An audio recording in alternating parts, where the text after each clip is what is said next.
An early morning wake-up call for the Wahoos today. Yes, tailgating outside of Scott Stadium in Charlottesville. Mimosas, some Bloody Marys, maybe some steak and eggs. I'm getting ahead of myself.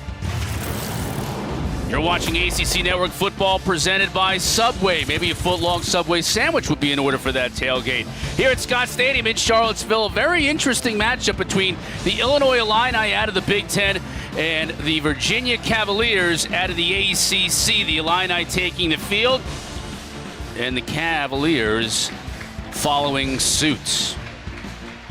Hi, everybody. Alongside Mark Kurtzlick, I'm Chris Cotter. Jalen Johnson will join us in a little bit. We're the Brunch Bunch today, an early morning kick here in Charlottesville, and an even earlier morning kick for the Illini. They're basically 10 a.m. Central Time. Yeah, well, Brett Bielema better get his guys awake. I mean, it is football time, and Illinois has a lot to prove. What team are they? Are they going to be the Week 1 team we saw versus Nebraska take care of business? Or last week, UTSA, they fell just short.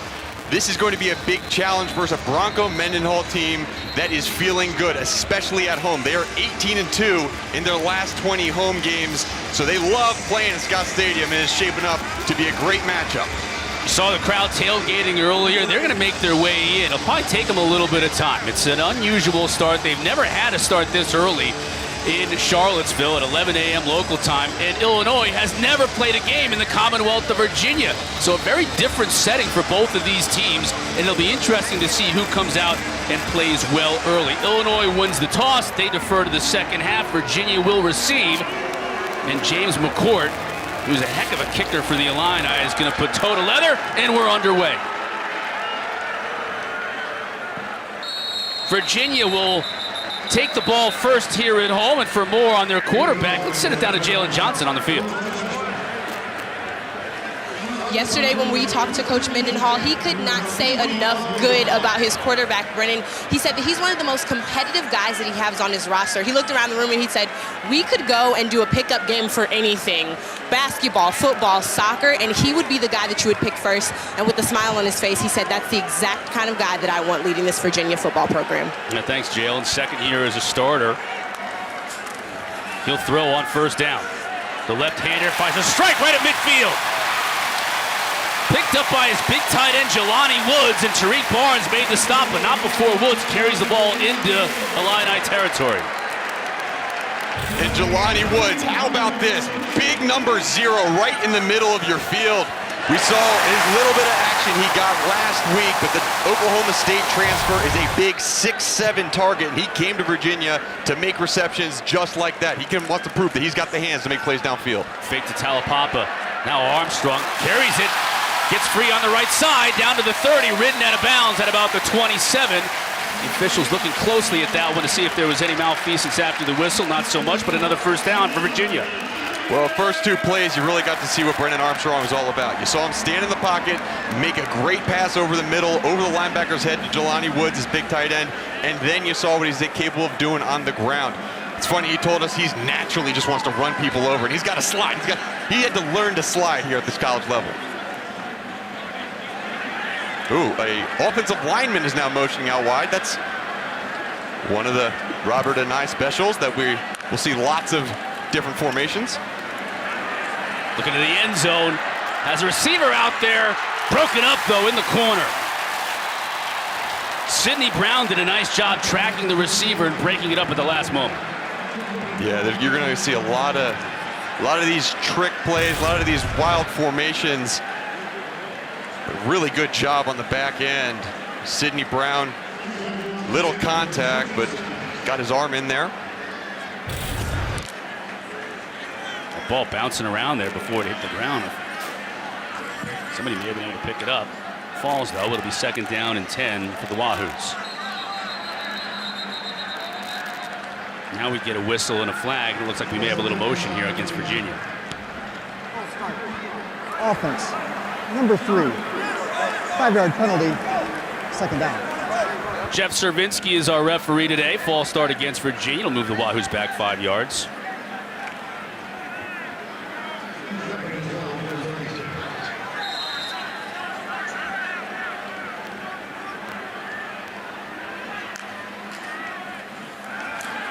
Armstrong with the fake to Thompson. Has a receiver open again. That's the tight end once again, and he'll score! Jelani Woods, 2 big catches on the drive, and he finishes it off with a touchdown. Jelani Woods, what a way to start off this game. Brennan Armstrong said we're going to see more of number 0 in this game than we saw last week. Well, if this first drive is any indication, we are going to see a lot of that big man. Relegated to mostly a blocker when he was at Oklahoma State. Really talked to some scouts and said, okay, if right now I'm pictured as a blocking tight end in the NFL, I just want to show what I can do in the pass game. Brennan Armstrong is used to these big tight ends. Tony Poljan last year, and now he's got another one. Jelani Woods. Justin Dunkel with the PAT. Virginia, well, they got off to a hot start here early in the morning. Jelani Woods, his first career touchdown, 32 yards for the score. Virginia up top early over the Illini.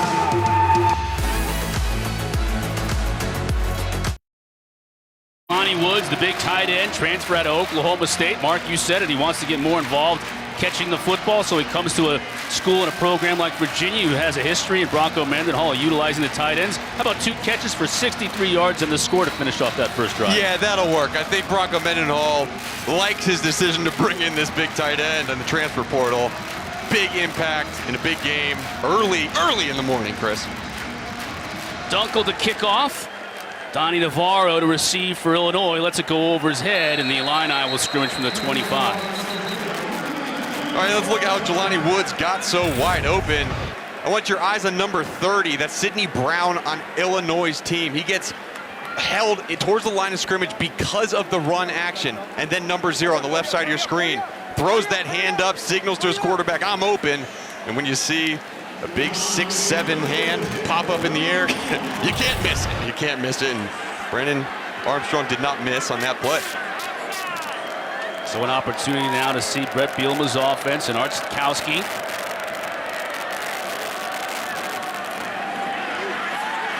Quick push pass, but not a whole lot of room that time as Joey Blunt comes up from his saber spot. Loss of a yard on the play. Blunt plays that sort of roll burst in the secondary.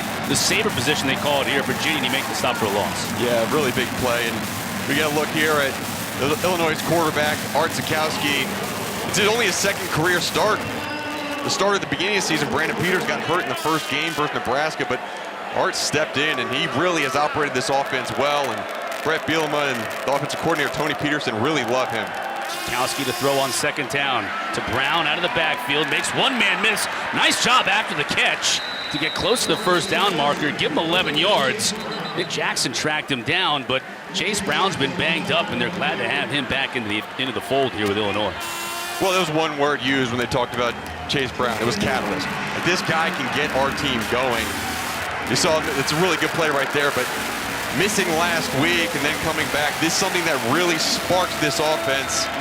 Good outlet for Art Sikowski, and now it brings up 3rd and short. A lot of times in this formation, they're going to run the ball or a quick play action to tight end in the flat.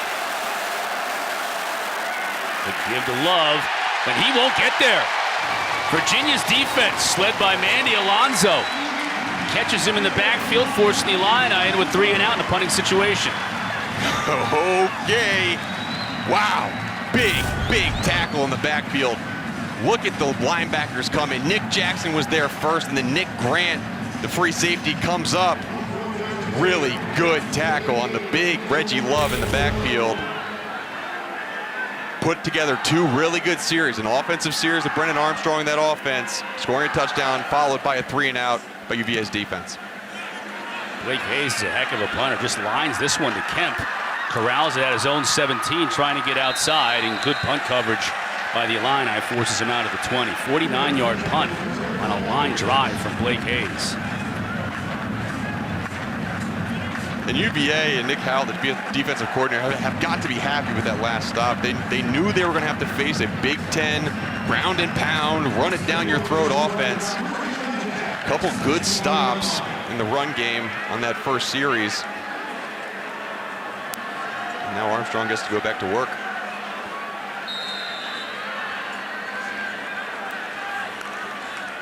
Armstrong to throw again, fakes to the right, comes back to the left, little underneath screen.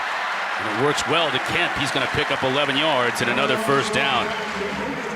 Virginia's been really good at home. Bronco talked about this when we spoke to him earlier on in the week. If you want to win the Coastal, and that's what they want to do every year, that's their goal.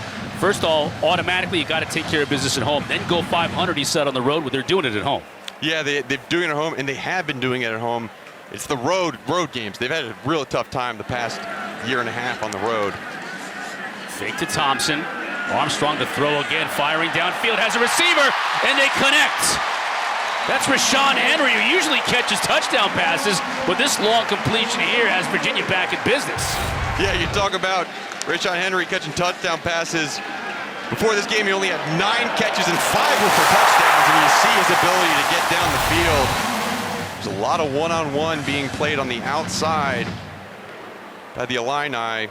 Rashawn Henry really has stepped up at that wide receiver role. Darrington, the transfer from Harvard, takes the carry and picks up a couple. Boy, Armstrong has been on target, has he not, here early? Oh, my goodness. I mean, you watched that last throw. He just line drived right down the middle of the field. And Illinois has vacated that middle. I mean, all 3 of those long completions have come between the hashes, which is where Brennan Armstrong is the most accurate. So that has to make an adjustment defensively for Illini, or they're going to get picked apart all day over the middle. Henry 39 yards, so they've had 3 pass plays of 30 yards or more here already in the game. Armstrong looking for more, going to the end zone, has a receiver open, and an easy score. Dontavian Wicks, he gets involved in the passing game, and it's all Virginia so far. Another really, really good pass by Brennan Armstrong. It could have been a terrible pass, honestly, because there was absolutely nobody near Dontavian Wicks. And you gotta wonder what's going on with this Illini secondary. Last game in the first half, Chris, we saw them play very soft, not very aggressive versus UTSA. And when we talked to their defensive coordinator, Ryan Walters, he said, I had a conversation with them at halftime, told them they need to be more aggressive. Might have to have another conversation right now with his corners. Brennan Armstrong, what a first quarter. And we're only 5 minutes in. 5 of 6, 141 yards, and 2 scores, including this one to Wicks. 14 tipped, Virginia. That boy good.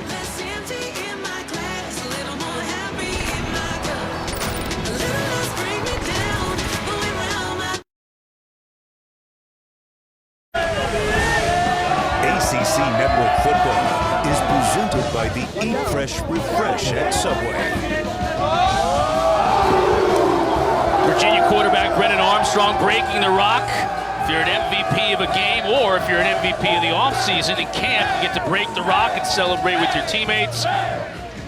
That's sort of meaning like you can't move mountains 1 second at a time. You got to break it into little rocks. Yes. One swing of the jackhammer, if you will, or the sledgehammer at a time. Yep.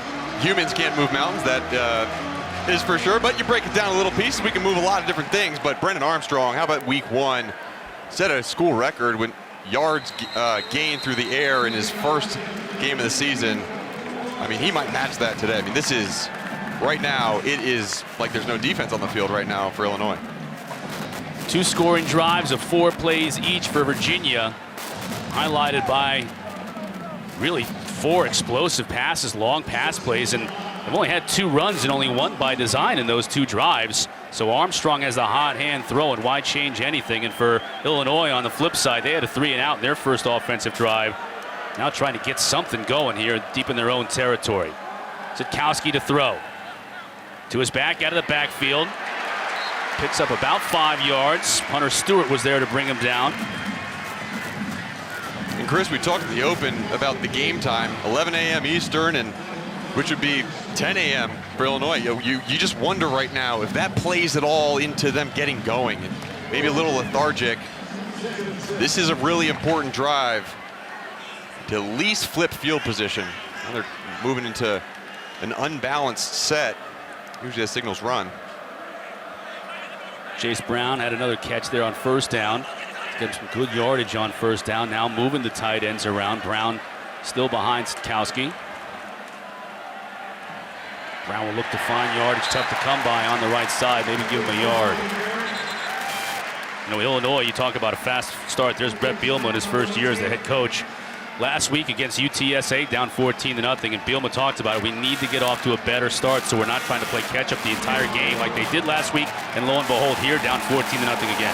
Yeah, he was adamant about starting fast. He understands how good UVA is when they build that confidence early in the game. He said they're 5-0 when leading at halftime and 0-5 in the last 10 games when they're losing. Right now, UVA is putting on a clinic. Great tackle on that last play by Nick Grant. Big third down here. Sikowski gets rid of it, just out of the reach of his receiver, and it looks like it'll be another 3 and out for Illinois. That was Casey Washington, the intended receiver, just too far out of his reach. Yeah, Sikowski's a guy, he can make that throw. Really, it was in a pretty good spot. You want to see Casey Washington continue his route, come back to the ball, but whatever it may be, it just seems to be something a little bit off, whether it's an offensive lineman not making the right block, the ball not landing exactly where it is, but so far, it's been 2 3 and outs for Illinois. And UVA is rolling. Hayes with another good kick, drives Kemp back to his 16. Woo! Hey there. Gets a good block. He was in the pickup about 5 or 6 yards on the return.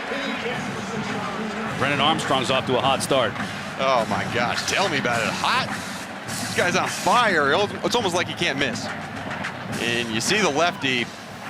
This is the second week in a row Illinois has had to face a lefty quarterback, which just makes things a little bit different. However, you can still cover guys. Really good job of finding his big tight ends. And then on that second drive, finding his wide receivers downfield. Rayshon Henry making a big play, and then Dontavian Wicks getting in the end zone. A lot through the air for UVA, and that's how they like it. Armstrong again. The play fake, and has a receiver wide open in the middle. That's Thompson.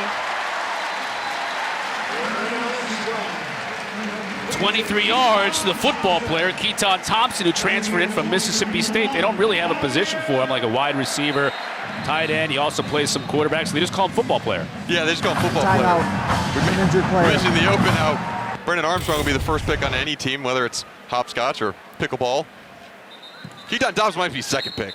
I mean, this guy is fantastic. He's a grad transfer from Mississippi State.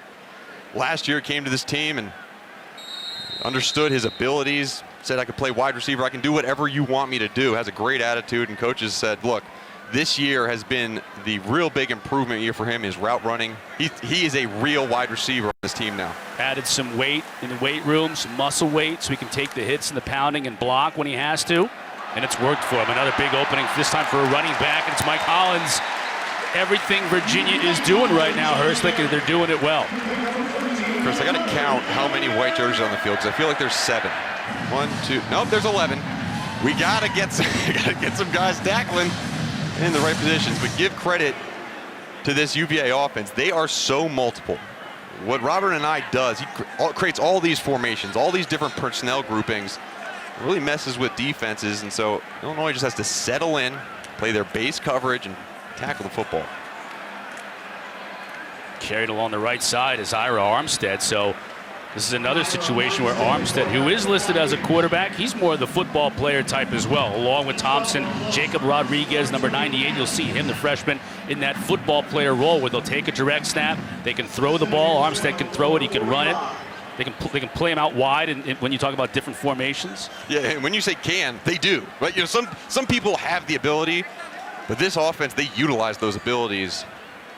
And they've really maximized their potential of their future quarterbacks by getting them on the field. Yeah, now Armstead right here is in the slot. They motion him out as a receiver. Armstead hits a receiver for a short gain.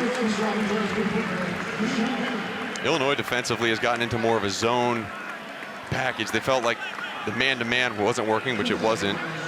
And to me, that pass right there, someone catches a pass, you tackle them for a 5-yard gain, like that's okay. Now bring up 3rd and long, 3rd and 6. That's what Illinois wants to do. I expect to see more of that zone coverage from them. Kemp now the wide out in the backfield along with Armstrong. He'll get the carry. They'll reverse it though. Here comes Armstead. He's got Armstrong in front of him, and he gets tackled from behind. He's close to the first down marker, but I think the Illini were able to bring him down just about a yard shy. That play looked like it was going to be really big from the start, but good pursuit by Owen Carney and company for Illinois. Yeah, really good job by Illinois, understanding that, yes, he can throw the ball, but now they got to line up again. This is 4th and 1. Wayne Talapapa in the backfield. Watch him go. Cuts it back inside, and it's going to be close. I think that second effort probably got him the first. He wasn't going to be denied on that carry. Give him 2 yards and a first down for Virginia. Yeah, you see a good look at the team captain right there, Wayne Talapapa, senior out of Punahou High School on Oahu in Hawaii. He's a guy, I mean, Chris, it feels like he's been on this team forever. I mean, but that's the type of leadership he has. He, even from a young age, he has understood work ethic and provides a real burst for this team. Probably their best do-everything running back. And Bronco recruited him when he was at BYU. Talapapa went on a mission, went back to Hawaii, and then found his way here at Virginia. When Bronco came to Virginia, Armstrong going to the end zone again. Double coverage. And just hung it up a little bit too high. Incomplete.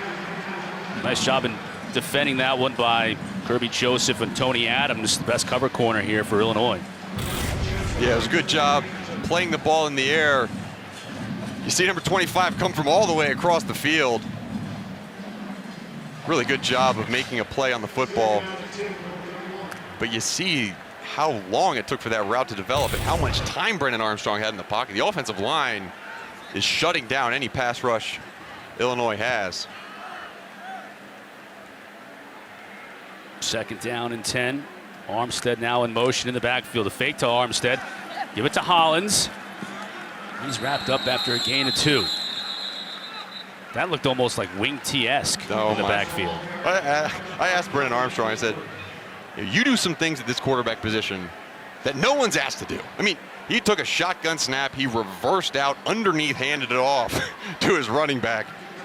I mean, if you're playing linebacker and you see the quarterback spinning around like that, you don't know where the ball is. Eye candy. Isn't that what they call it when they call it eye candy? There's all kinds of things going on. And eye discipline. Right. Eye candy and eye discipline. Eye candy tastes so good too, right? Until you take a bite and then you're like, oh my gosh. And then you're like, oh, I forgot about eye discipline. Yeah, I forgot about eye discipline. Armstrong to throw, keeping a tight end in for protection. Underneath, broken up. That was Tratavius Martin for the Illini and forcing a 4th down for the first time today. This defense stepping up when they really had their backs against the wall. Yeah, good job by the Illini. Brennan Armstrong missed one on that last play. He had Demick Starling man-to-man, one-on-one inside. It, would have been another touchdown pass, but now they're bringing out their kicker. Make a long field goal here. 46 yards for Justin Dunkel. Just wide right. So maybe a little bit of momentum for Illinois as they keep Virginia off the scoreboard for the first time on a drive this afternoon. Let's see what Bielema's offense can do when we come back. Welcome back.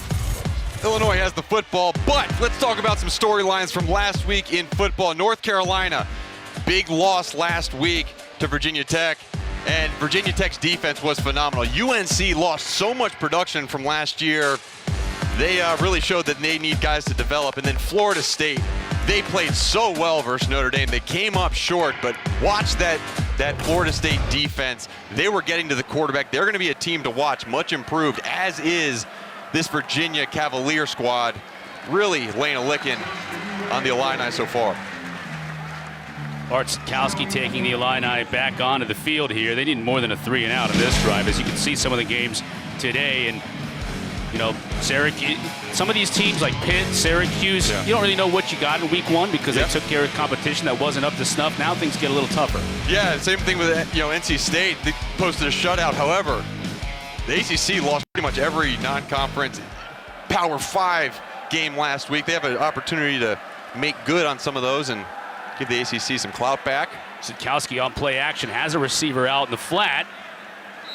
It's going to be close to a first down, but it looks like it's going to be a little shy. DJ Barker, the tight end, on the receiving end. Sitkowski's arm got hit when he threw that, but he was able to just put enough on it to get it out to Barker. Let's talk about Virginia's tight end, and Jelani Woods, who's really good. They've got a couple of them here in Illinois. Daniel Barker, DJ Barker, and Luke Ford, who began his career at Georgia and transferred in here. They love these two tight ends. Yeah, they love the two tight ends, and they love two tight end sets. They're going to play 12 personnel, meaning one running back, two tight ends a lot this game.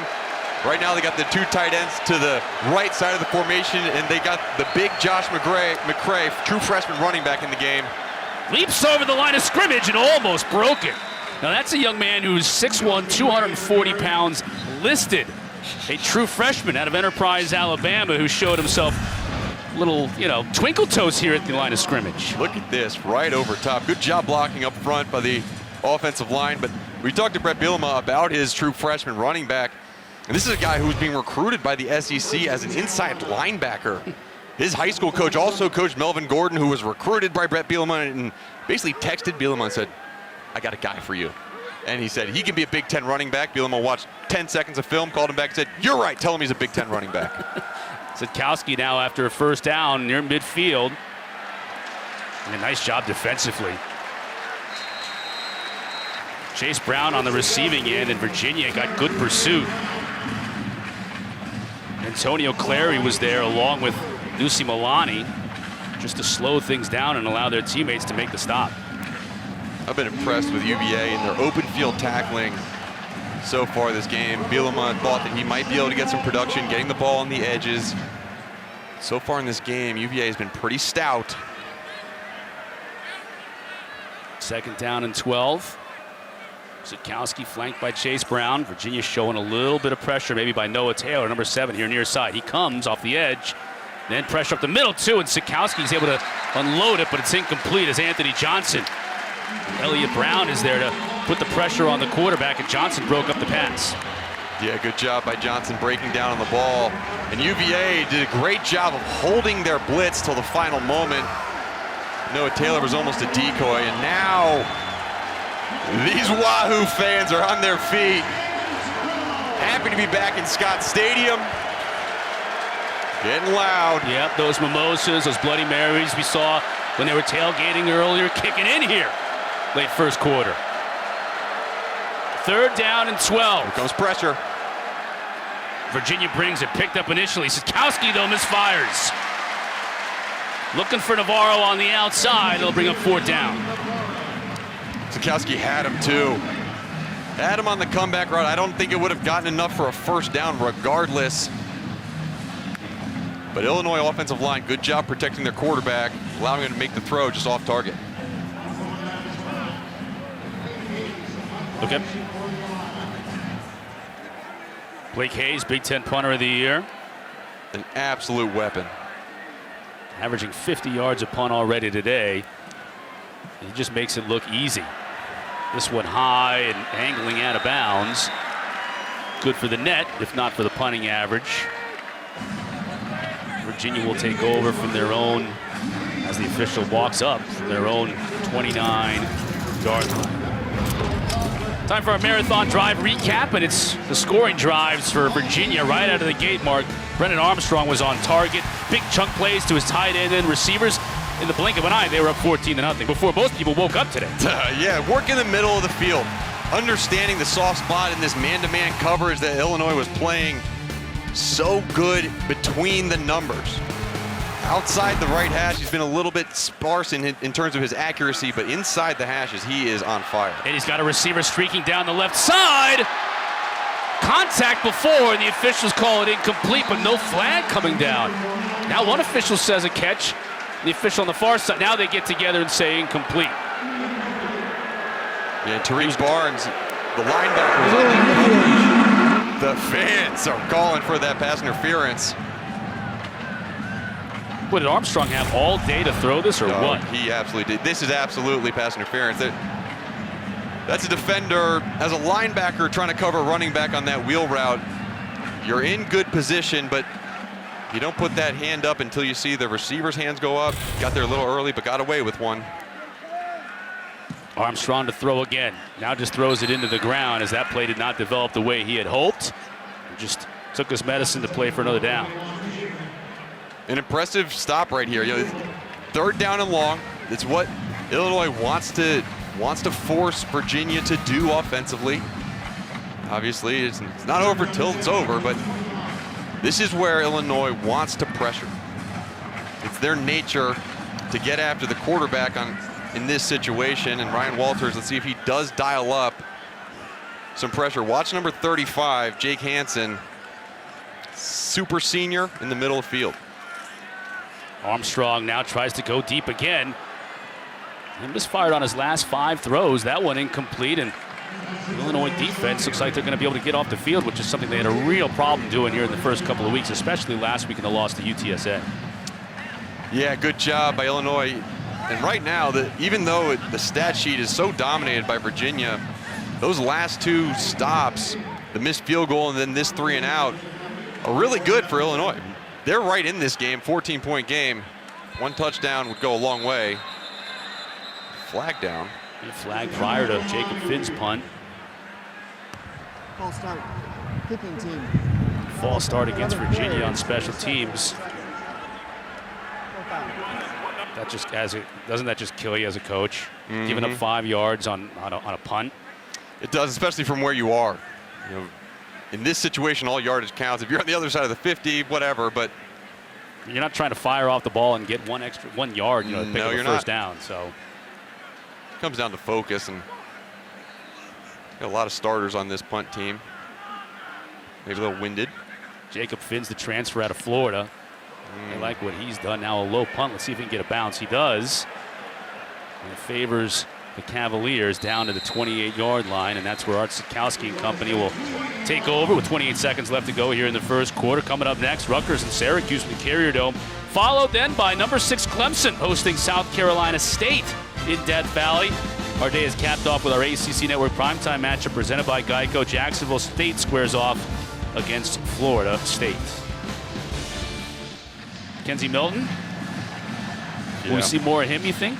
I think so. I mean, he came into the end of that Florida State game and led a really solid drive. Looked good. Yeah, he looked really good, and the way they run that offense, I can anticipate seeing both of those quarterbacks in that game. Chase Brown trying the right side, still on his feet, running hard for 2 yards. That's pretty much been the MO in this running game for Illinois in this first quarter. 2 yards in a cloud of dust. Yeah, you really want 3.5 yards in a cloud of dust. 2 yards in a cloud of dust isn't going to get it done. However, they want to establish that run game. We talked to Bielema about his lack of run success early in the game. The first quarter. He said, stay with it, it'll work. Hasn't worked so far. Lots worked well for Virginia. The Cavaliers, an early start here in Charlottesville, and they got off to an early start with 2 quick scores. 14-0, Virginia after 1.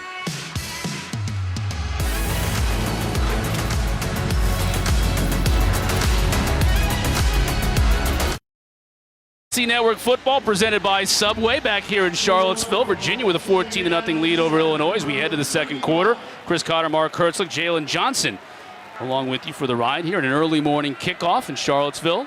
Another possession for Illinois, and they've got nothing going offensively. Sikowski with a low delivery and the catch made underneath. And Mark, in that first quarter, this Illinois offense, 1 first down, 33 total yards. Yeah, it hasn't been good on third down for either team. But when we look at Illinois, it looks like they're starting to find a little bit of rhythm. And they started connecting a little bit of offensive production, some shorter third downs with defensive stops. This is a huge play. 1, 2, 3, 4. They need 4.5 yards to get this first down.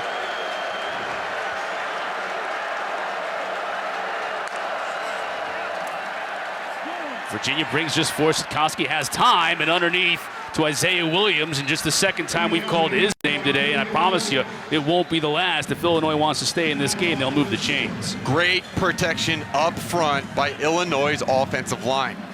Doug Kramer, the 3-time captain, in the middle of that offense at center. He kind of anchors the whole system. Really good job in protection, allowing Art to find his check down for first down. And another thing we talked about with Brett Bielema during the week, don't get behind the chains, and picking up just over 1 yard on first down. That's getting behind the chains for this offense. Another unbalanced set. McCray, big tailback, bangs into that defensive front, picks up about 6. Manny Alonso had McCray dead to rights in the backfield. Good job by McCray to slip him. Look at those quarterbacks. Got the new, and then the old new. DJ Uyunglele and Kenzie Milton. Just one of the best comeback stories in college football this year, absolutely.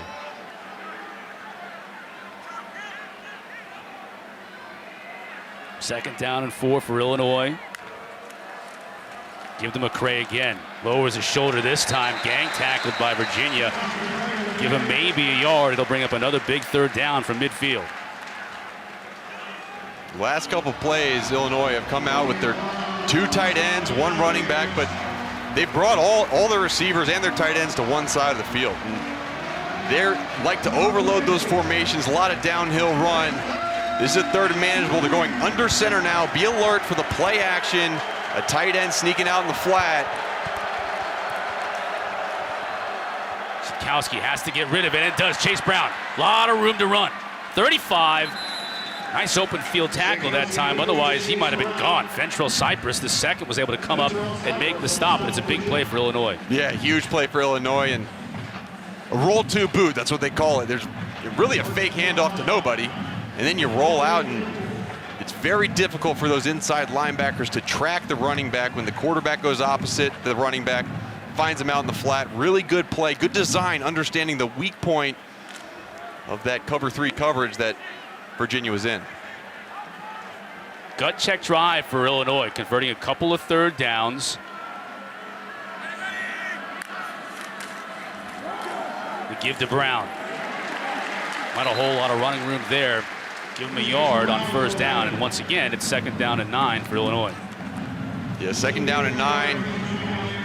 Not even that 1.2. That was a little bit less than 1 yard on that pickup. But when we talked to Nick Howell, the defensive coordinator for UVA yesterday, he said, we got some tendencies. That last play, it's a 2-by-2 set with the quarterback in the pistol. To them, they said that's run. That's predominantly run. Now we see a 3-by-1 set. That's predominantly pass. Fake underneath, going up top. Has a receiver in the end zone. Big hit. Did he hang on? He did. What a catch. What a catch. Deuce Spann held onto it, the former quarterback, and he got rocked at the end of that play. Yeah, and he is fast. I mean, he said he gave up the deuces sign to the defender trying to cover him. Watch him at the top of your screen. Really good job. Spun the defender, Ventrell Cypress, around, and just too far for Nick Grant to go. Good job by Art Sikowski, using his eyes to hold the safety to the right side of the formation, finding his open receiver, and that's exactly what Illinois needed on this drive. String together a couple first downs that hit on the big target in the end zone.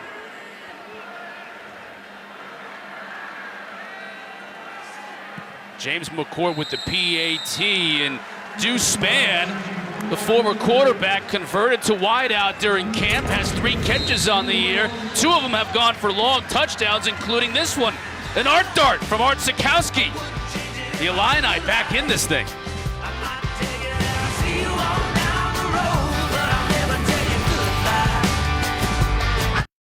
Charlottesville, Illinois, with a much-needed gutty drive, converting a couple of third downs, and then Spann with the big touchdown reception. 8 plays, 72 yards. You see the time elapsed, and they're right back into this thing after going down 14-0 early to Virginia here in Charlottesville. Getting set for the kickoff.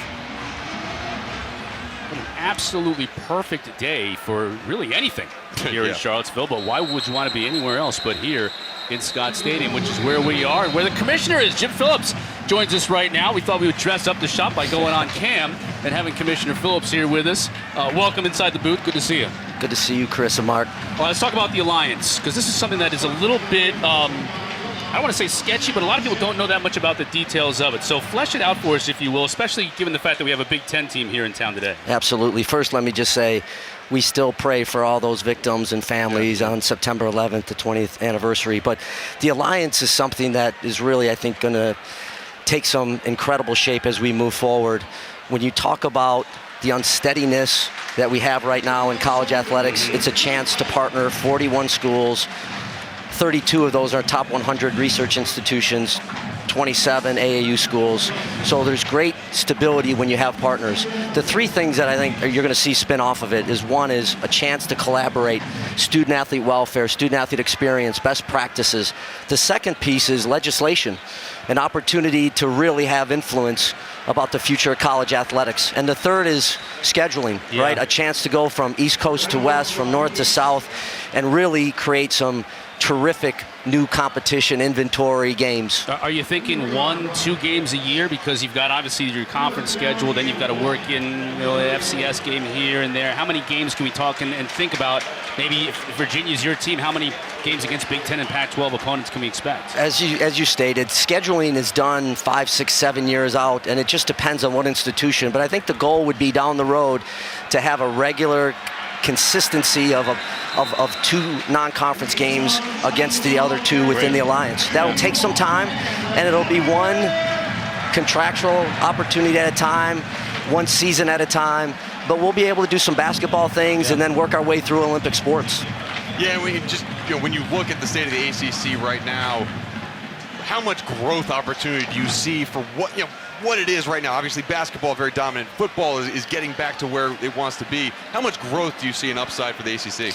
An awful lot. I mean, as far as our membership, I love our 14 football playing schools and our 15 schools that play all the other sports within the conference. We're in a great footprint, a great area within the country. We stretch the boundaries of the East and go into the Midwest. So I think you're always looking at opportunities, but I think this alliance creates stability and a chance to expand at the same time. Let's check on this play here. Keaton Thompson with a nice catch on the Brennan Armstrong delivery, but we do have a flag down. Holding. Defense. Defensive holding. And that will be declined, and it will be. So a nice play by Keaton Thompson. You got to love not only the weather, you got to love the fact that we've got fans back here at Scott Stadium and the performance by the Cavaliers here early. Absolutely. Virginia's sneaky good. Some of us saw them play last week. They have a better defense than maybe people projected, and offensively, they're really difficult to prepare for. Fun to watch, too, on offense, aren't they? As we see Thompson here now, the football player in motion. Now in the backfield, he's going to carry the ball and gets a good opening and spins his way still on his feet and picks up a first down. Great individual effort. How about that fight? Wow. Good job, Keaton Thompson, refusing to go down. He runs angry, Chris. It's like he gets the ball in his hands, and every single step is with purpose. Really, really good job. Coach and I talked about how he put on weight in the weight room in the offseason so he could take the banging that you were going to receive when you carry the football and you block on every down. And he's more of an every down player now. He's not just that slash that comes in 4, 5, 6 times a game.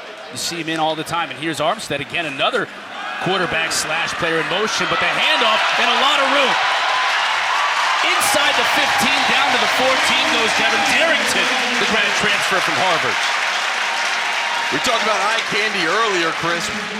UVA, they're the king of the candy. Everything shows screen out to the left and hand off the ball at the middle. Couple pulling guards. Really good job of finding that hole. This transfer out of Harvard.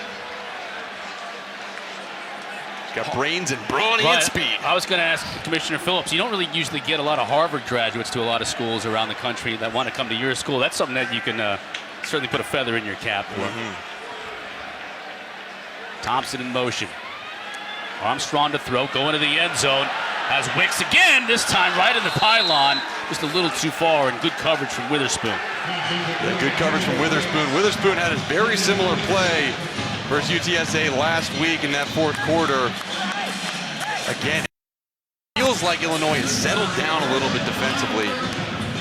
UVA is still moving the ball, but those plays that were wide open in that first quarter for UVA haven't been as easy to come by. All right, second down and 10. Thompson in the backfield. Kemp in motion, along with everybody else. Armstrong splits out wide. Including Armstrong, who's now wide. Everybody's in motion. Thompson to carry it. He's going to pick up, give him maybe 5 yards as he's able to push the pile. Just wrapping things up with Commissioner Jim Phillips. And What's your Saturdays like? I mean, for us, we're calling games, and when we call an 11 a.m. start, that means we have the rest of the day to watch football. Are you glued to what's going on, sun up to sundown? Absolutely. This is game 8 in 7 days, including last weekend. Was in Durham last night. Duke had a really nice win against North Carolina A&T here this afternoon. We'll get in front of my television set as fast as I can to watch the afternoon and evening games. We'll be right there with you. Fake the reverse. Keaton puts his head down and picks up a couple of yards on 3rd down. It's going to bring up an interesting 4th down here for Bronco Mendenhall and Robert and I in terms of what they want to do. Commissioner Phillips, good to see you. Thanks for stopping by. Chris and Mark, really appreciate all you do. This network is strong, and your talent absolutely each and every game comes out, and we appreciate you telling the story of college football and specifically ACC college football. Thanks. We look forward to working with you in the years to come. Thanks so much. Commissioner Jim Phillips, headset off as he goes off to make his rounds to watch the rest of this game and the rest of the day in college football on the ACC. Justin Dunkelin to try the field goal. Now we get a flag and the whistle before the snap. Let's check this call. This could be important. Prior to the ball being snapped, I'll start. Kicking team number 52. More important if it was against penalty. Illinois, but it's 4th against down. Virginia, so the Cavaliers will move back 5 yards, and Dunkel will have another shot at it. Yeah, and interesting, that's been 2 false starts on kicking opportunities for UVA. First one was on a punt, this one on a field goal. That went through. Let's see if he can repeat and knock this one through 5 yards farther back. So it's now officially 31 for Dunkel, who missed in his first attempt earlier today, and he misses on this one, wide right. Illinois is just hanging in there in this game. Things are looking better and better for the Illini. Down 7 as Bronco looks on concerned.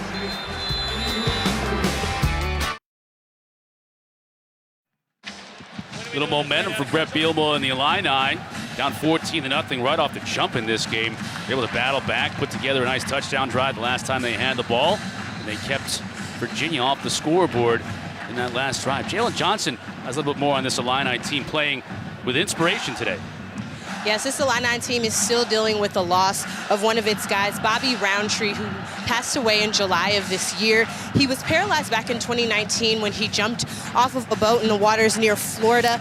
And I talked to some of his teammates, and they said that he was so inspiring to them, and they had never seen him fight as hard as he was when he wasn't in a jersey. They said it inspired them to do well, and then they run on the field all this year and for the rest of time with the 97 strong flag just to carry that legacy onto this field. Yeah, it's a sad yet inspiring story for this Illini team, playing with heavy hearts but playing for their fallen teammate. And now trying to put together another drive. Sikowski now out of the backfield finds Jakari Norwood, who picks up a nice gain on 1st down. It's about 4 yards. Deep at tailback, Illinois is. I mean, we've already seen Chase Brown, who's healthier this week than we've seen him. The young freshman Josh McCray throwing Jakari Norwood there. We saw Reggie Love, and Mike Epstein is hurt. He won't be playing today, the veteran that the Illinois fans have seen over the years, but they've got a lot of depth at that spot. Yeah, and Chase Hayden, the other Chaser running back, he's back too and provides some of that slot work. But Brett Bielema, he talked about that deep running back room as one of the reasons why he was very excited about this roster. And they've gotten involved in the pass game more so than the run game so far here. Brown tries to find a crease, not much there, give him a couple of yards. Antonio Clary there to make the stop.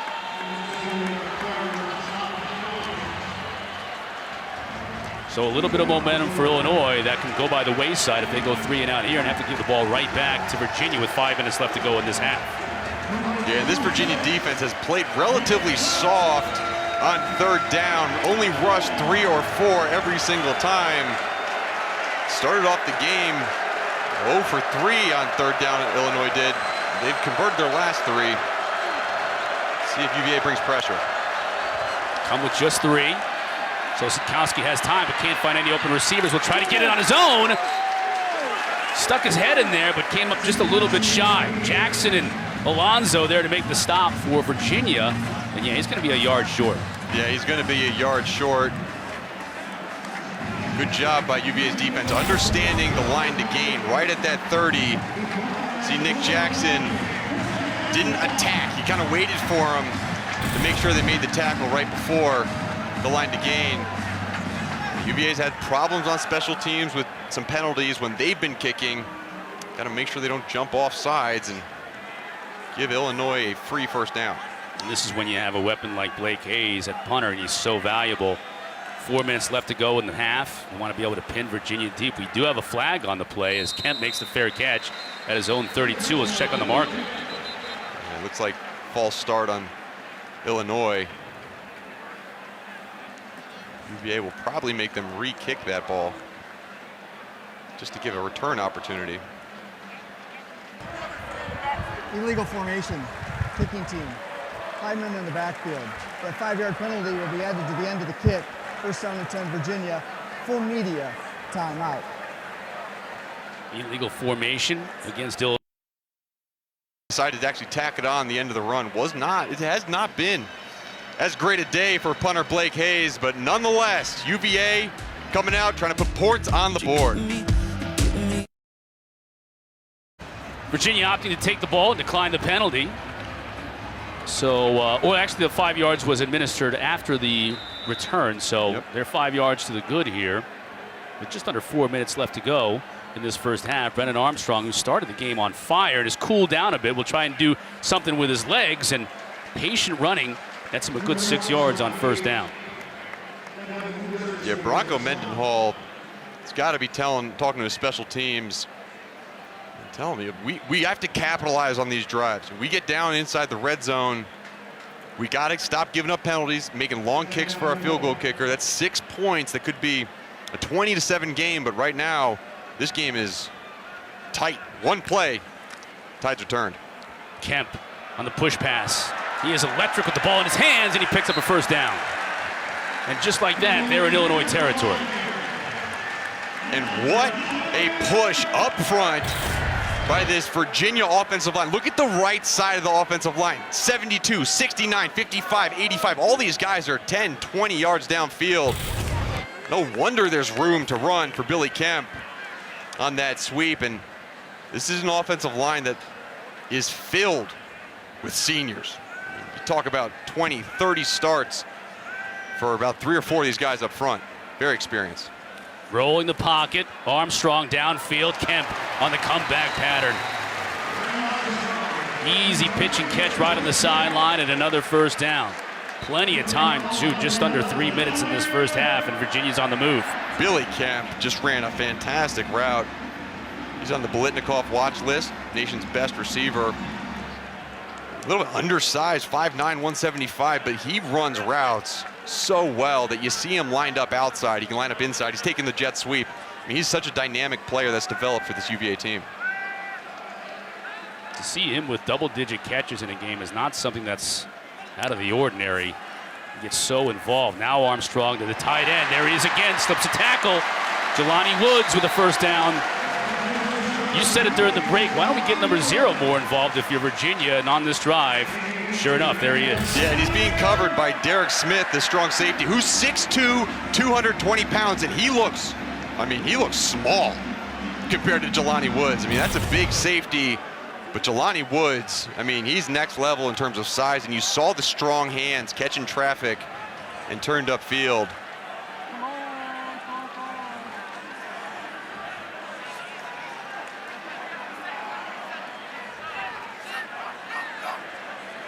Now an unbalanced formation for UVA. Thompson in motion, the fake to him. Armstrong will keep a design quarterback run, and a nice job reading the play by Devin Witherspoon, who comes up from his cornerback spot to make the stop for a loss of 2. Yeah, Devin Witherspoon, really good job rebounding after a couple soft coverages in that first quarter. Had a big play on that last series in the end zone. Good job coming up and making a tackle. There's a flag down. Bronco Mendenhall's consulting with the officials about. Looks like a legal formation possibly. Even if Virginia declines the call, Mendenhall wants to show the officials that it's not illegal. This is why it's legal, and let me tell you why, although we might be here for a while if you wanted to go through all the maturations. Looks like they picked up the flag. So he made his point. Second down. Plenty of time, lots of time for Armstrong. Now he's chased. He can run it if he wants to inside the 10, and he steps out of bounds at about the 6. I thought Armstrong was bottled up. I didn't think he'd be able to get outside. And you talk about a savvy veteran.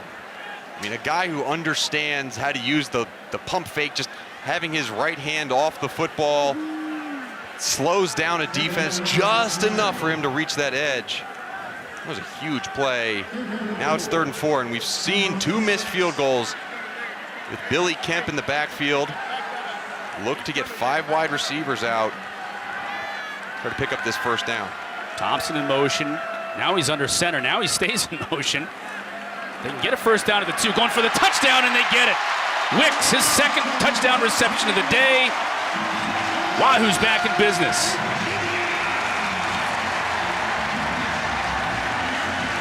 And hats off to Robert Anai and his self-scout. Last week, we saw a very similar formation. We saw Keaton Thompson come under center and go for a quarterback sneak. This time they almost balked it, right? That's what they call in baseball, where the pitcher starts to throw the ball and pulls it back. He balked him and left a wide open Wicks in the end zone. We asked Anai, I said, how do you like being creative? He goes, well, I guess I'm creative. He is creative. Used it on that play for a touchdown. He has shown that creativity all day today, and his quarterback with depth skill directing the Cavs down the field. 21-7 Virginia.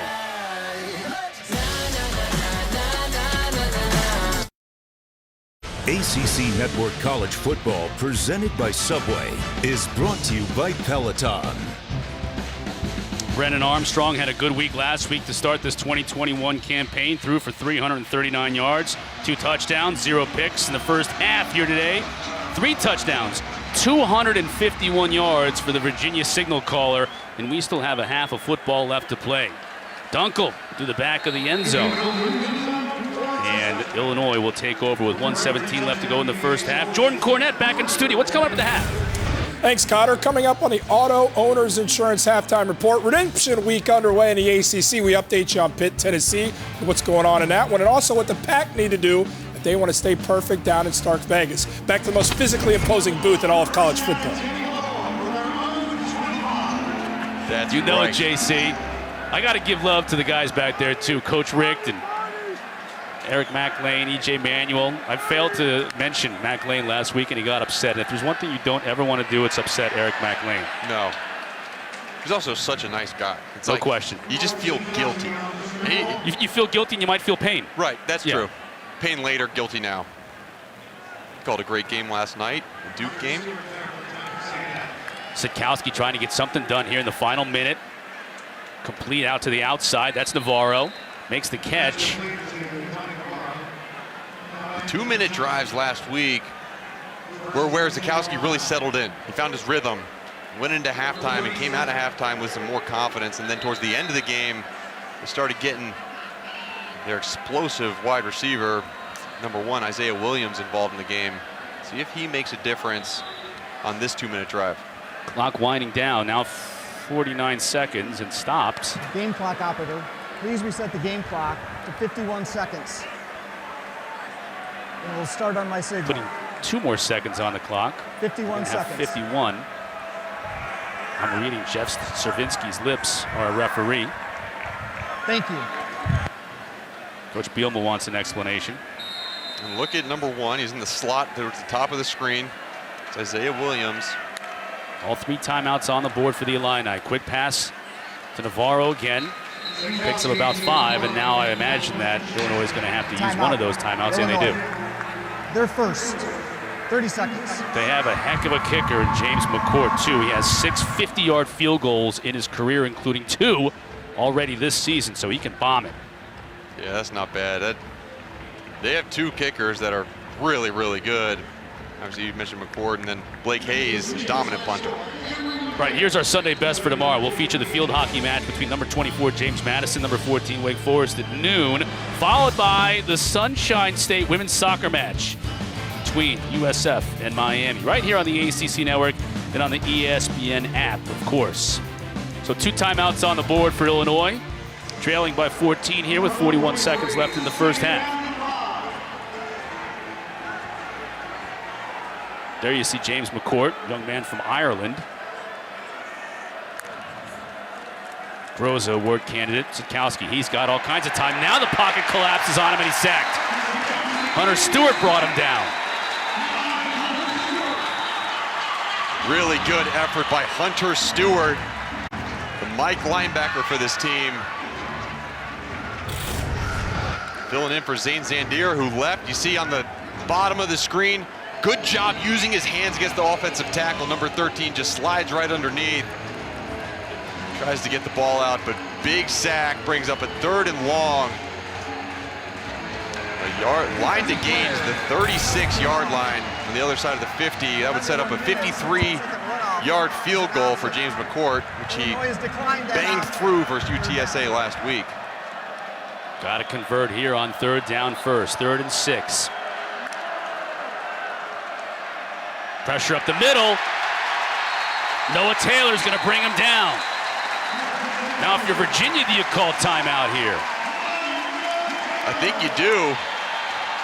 You want to try to give your return man an opportunity to make a play. However, they're going to be satisfied going in at halftime, up by 14 points off the back of Noah Taylor, coming up with the 2nd sack in a row for this team.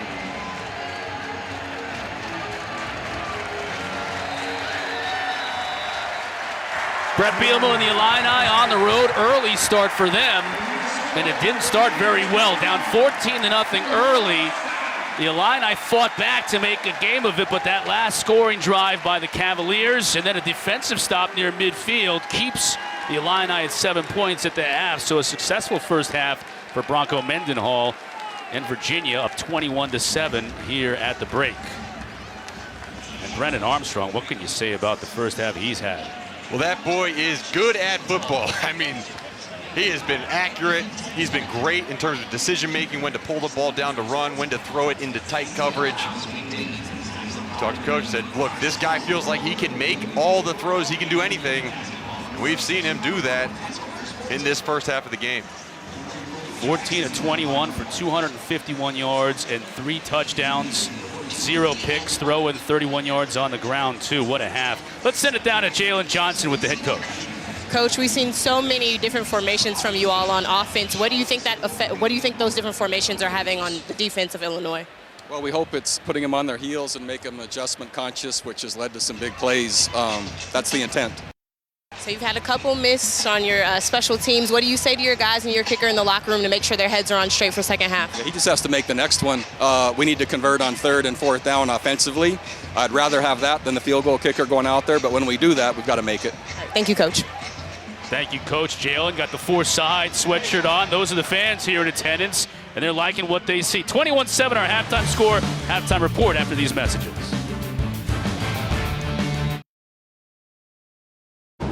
Welcome back to ACC Network Football, presented by Subway. Chris Cotter and Mark Hertzlick. Jalen Johnson with you as we get set to start the second half here at Scott Stadium in Charlottesville, Virginia.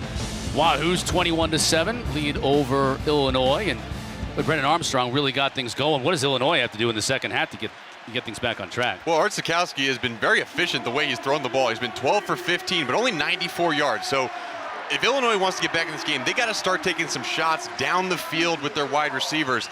They have the capability of putting together drives. However, can they make that explosive play downfield? That's going to be the big question in the second half.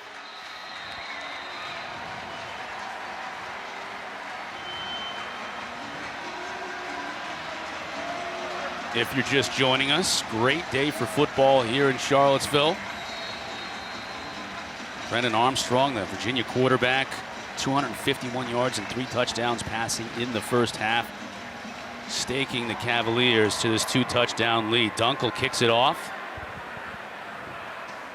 and Navarro will let it go out of the end zone for a touchback. Time now for today's game refresh, brought to you by Subway. There you see it right on the top line, Mark. I mentioned Armstrong. He really was the story in that first half. Yeah, in that second bullet point, the 20-plus yard plays. You see UVA with 6 of them. They have harped on big plays. Now, Illinois, they got to get that number up. If they want to win this game, they got to start putting pressure on Virginia's secondary down the field, and then defensively. Big stop with those 2 sacks in the last series. Last time we saw UVA defense before half.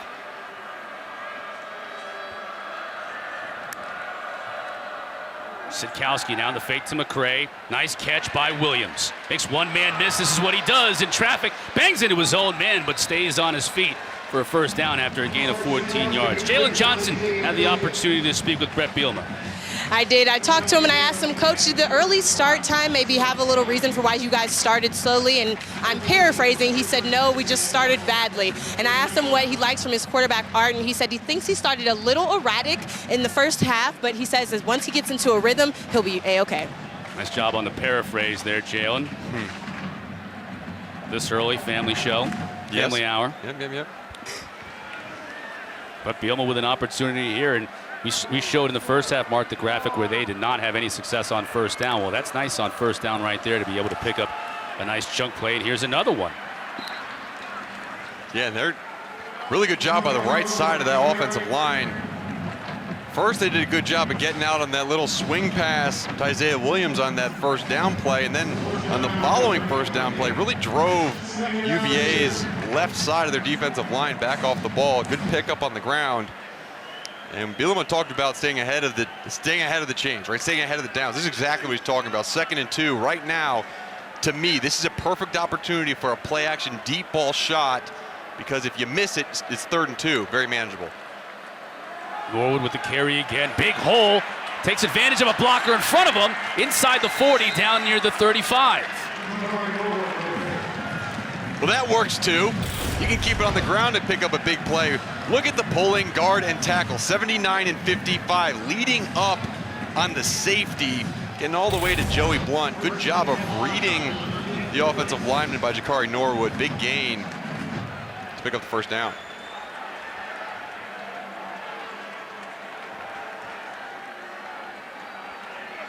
Norwood stays in there. This time play fake to him. Sidkowski going up top. And he's going to overshoot his receiver. We do have a flag on the play. So Williams was the intended receiver, and Anthony Johnson defending just got a little bit too much of him as they were streaking down the sideline. Yeah, Anthony Johnson did a good job of turning his head around. Pass interference. Defense, number 3. 15-yard penalty from the previous spot. Automatic. Let's see if he got some first contact down. right there with that left arm, pushing on the shoulder pad. That's enough to change the course of the wide receiver. And anytime you restrict his movement or change his course like that physically down the field, that's a good call by the officials. And you see Isaiah Williams being targeted multiple times on this drive to start the second half. To give to Chase Brown. He's got blockers in front of him. Inside the 10, will he get to the pylon? He will! What a drive by Illinois to start this second half. And that's a statement by Brett Bielema and this Illinois offense. They understood the problems that they had in the first half. Something must have been said at halftime. Really good job by the offensive line, continually getting up to that next level. And let's see if he stepped out of bounds. Right foot is in, left foot is in, right foot is in. That's a touchdown.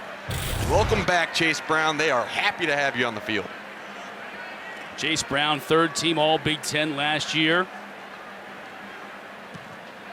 Keeps Illinois in it just when you think Illinois might be down a little bit. It's gut check time. They did it with a drive in the first half, and they open up this second half with a nice job, mostly on the ground in this drive. Finished off by Chase Brown. The Illini back in business.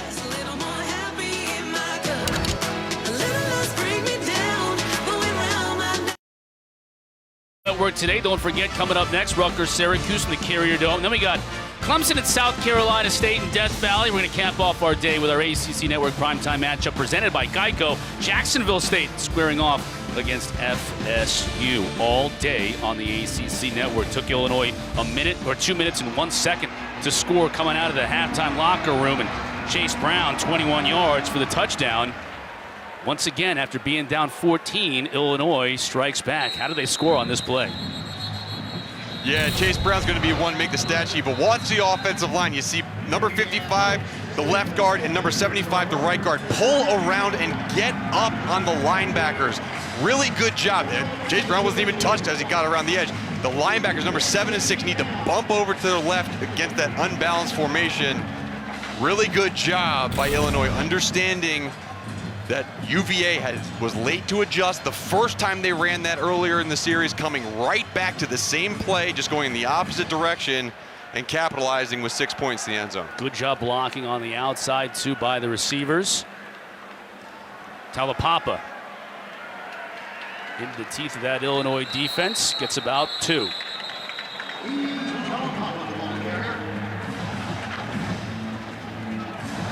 The momentum, Chris, of this game has just gone back and forth and back. Obviously, UVA with the fast start, but then after those 2 missed field goals, it gave some life to Illinois, and then it seemed like it swung back to UVA right before half with the 2 sacks, and then this.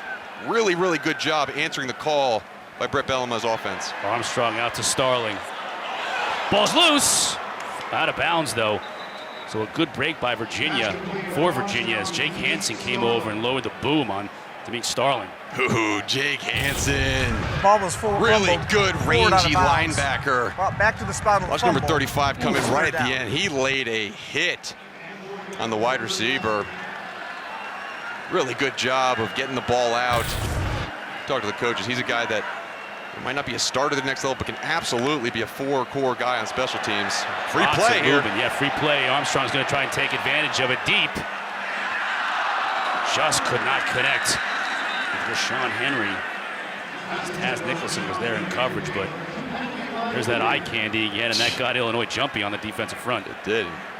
It's hard to believe there wasn't contact on the offensive line. Offside. Defense. Number 92. In the neutral zone at the snap. That 5-yard penalty results in a first down. You guys say Gay offside, and the result is going to be first down for Virginia. Yeah, and look, Virginia does a good job of just hanging in there. No offensive linemen were touched, even though 2 defensive linemen jumped off sides. And Armstrong understanding it, that is a catchable ball. That was a really, really good throw by Armstrong. Kind of a breakdown situation. Now it's going to be 1st and 10 again after the penalty.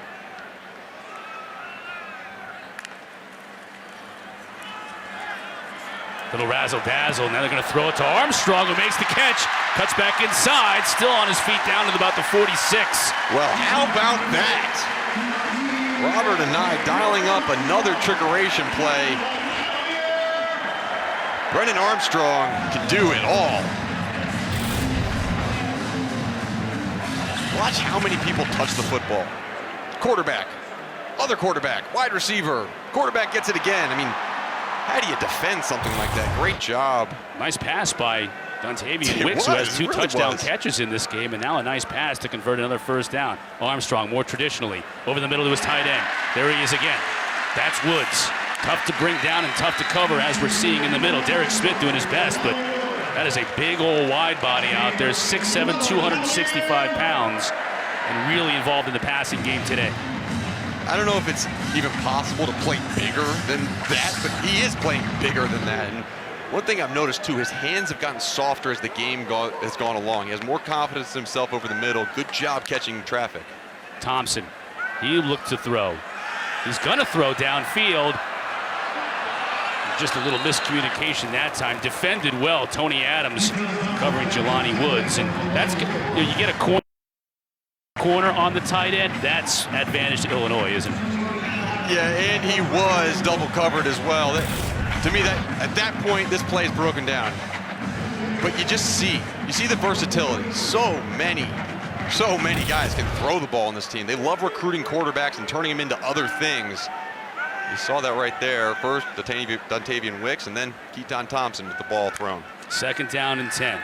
Armstrong now looking to his right. Single coverage, but that's a dangerous pass. Flag down, it's incomplete. We'll check the flag. We're going to get an interference here, and it looks like it's going to go against the defense, and Armstrong is down. He got hit hard right as he was releasing the football.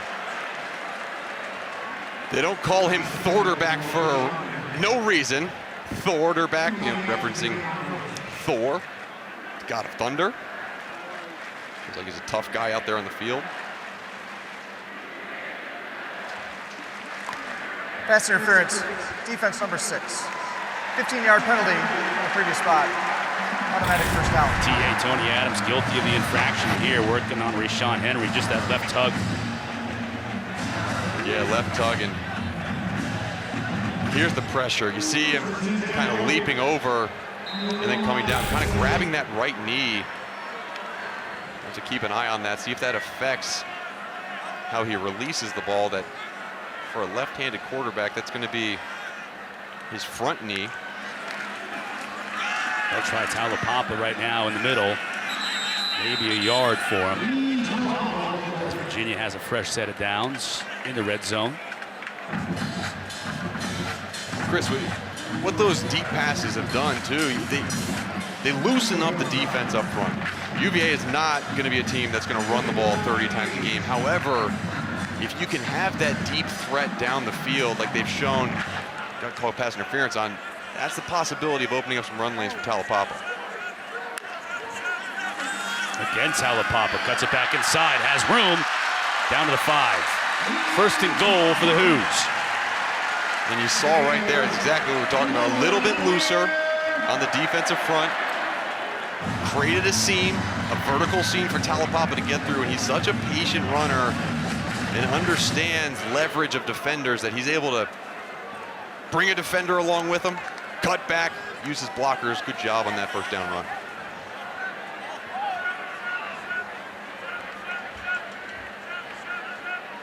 Unbalanced set again. Mission motion. Talapapa still on his feet, trying to find that goal line and can't do it. Picks up about 3. Mission motion. Good job, Chris. That's a tongue tie. Karen and Hansen on the stop. You just love watching Jake Hansen play. 3-time captain for this Illinois defense. Heartbeat of this team. D's got to step up right here, keep UVA out of the end zone as they motion around, shift. Number 0 in the slot, top of your screen. Kemp in motion. They flare it out to him. Talapapa's in front. He scores.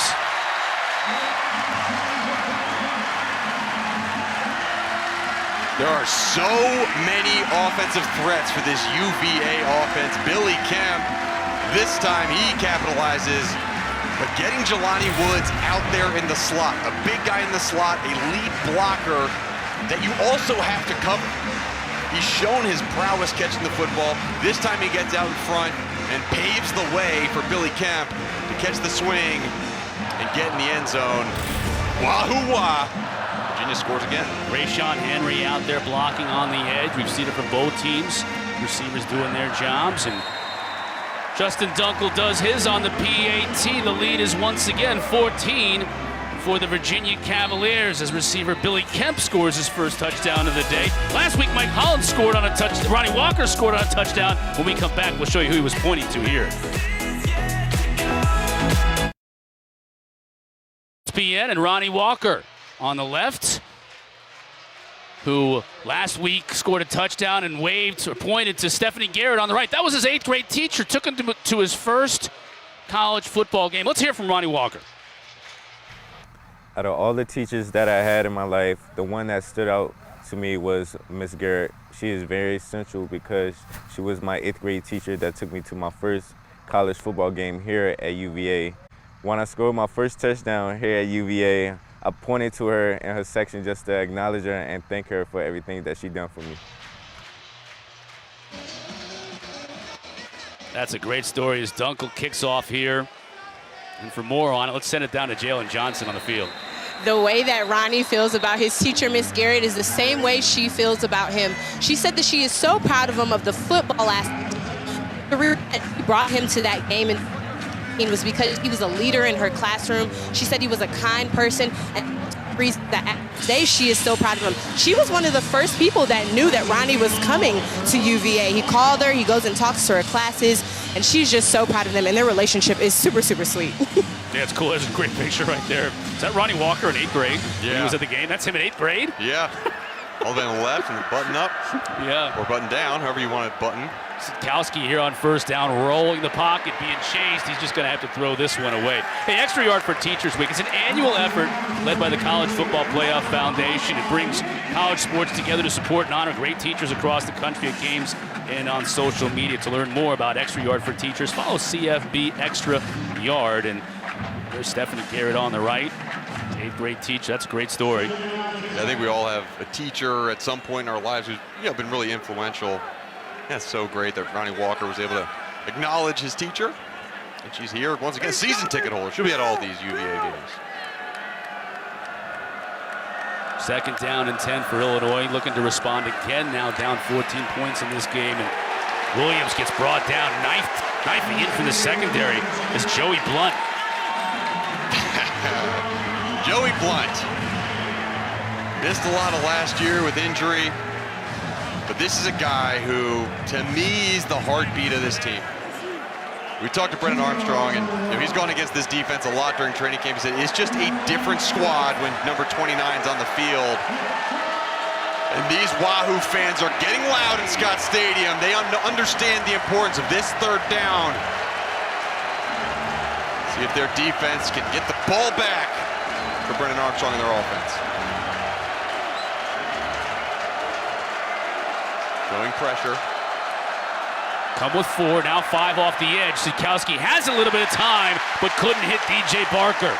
What a play in coverage by Noah Taylor. Listed for the first time this week as the X-linebacker. X-linebacker because he's not just a rush end, although he can. He's not just a cover guy, although he can. Look at him drop out, flip his hips, and play DJ Barker so well. That is an impressive play by that outside linebacker, Noah Taylor, the senior out of Silver Spring, Maryland.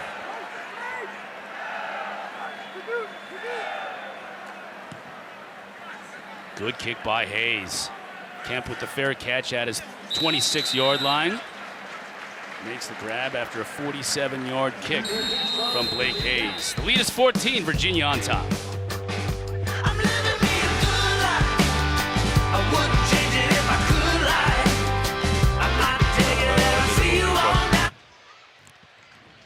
See 11. Back here about midway through the third quarter on their last offensive possession, quarterback Brennan Armstrong got hit, and he came up limping, and you see he's got a brace now on his right leg. Here's the hit, just sort of a lower and an upper hit as he got rid of the football, grabbed his right knee, hobbled off. They scored on that possession. Now he's back in there. You see the brace on the right knee, but he's throwing again. Pretty good toss, too. Hooks up with Keaton Thompson for a gain of about 8. So for more on Brennan Armstrong, let's send it down to Jalen. Said after that drive, he came off limping. They put him in the tent, covered him up, and checked him out for a little bit, and came back out with that brace on. As he was coming to the field, guys were giving him taps on the chest. And as he told us yesterday, he's competitive, so there was no way he was coming out of this one. Yeah, put that brace on and get you back out there. Look at this formation. 3 guys are at that quarterback position. Now Hollins comes out. Armstrong hits him, flaring out of the backfield. It's enough for a first down. Tell you what, I can't decide what Brennan Armstrong's better at. When he's in rhythm, in his drop back and can hit his guys, or when the play breaks down. I mean, he can do both so well, and that's a development this year. He has more confidence standing in the pocket and just throwing the football. He kind of defaulted to running previously. A lot more confidence we've seen in him this year. Another 2-back set. Over the middle, that's Thompson, takes a shot, but he hangs on into Illini territory. And it's plays like that where Keaton Thompson has developed this year. It's a deep crossing route over the middle. Last year, at times, he'd get a little bit too shallow in the way of the linebackers, but he understands the space and leverage. He understands that, look, I got to set up a little bit so I don't run into number 25. Good job coming down with a big catch for a first down. Darrington takes the ball, bangs into his own blocker, stays on his feet, and he picks up maybe 2 yards at best.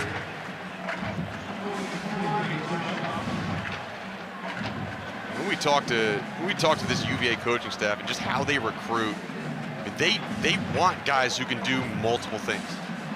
You see, he played at Mississippi State 2017, 2018 as a quarterback.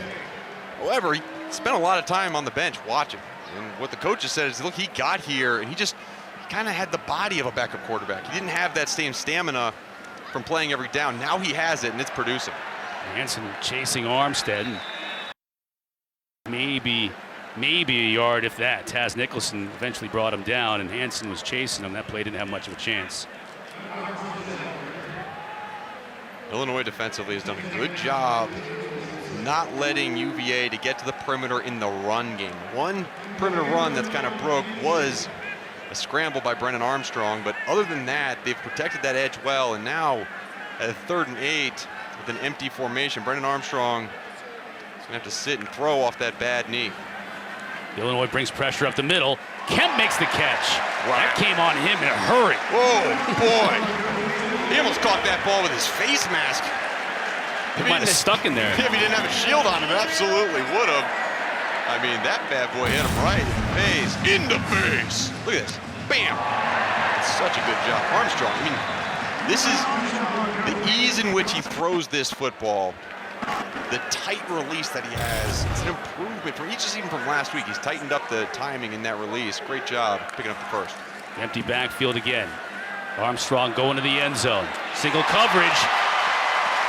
Has his receiver Henry, and Henry's making big plays today. Yeah, good adjustment on the ball by Henry, but even better pass. Brennan Armstrong, again, impressive. This is a go route, understanding that the coverage is on top of Henry, his wide receiver. So what am I gonna do? I'm gonna throw an easy back shoulder fade to him, understanding that we have room towards the sideline. Good spacing on the route, good delivery of the football. Wahoo offense, they are driving. They look back in that first quarter of the rhythm right now.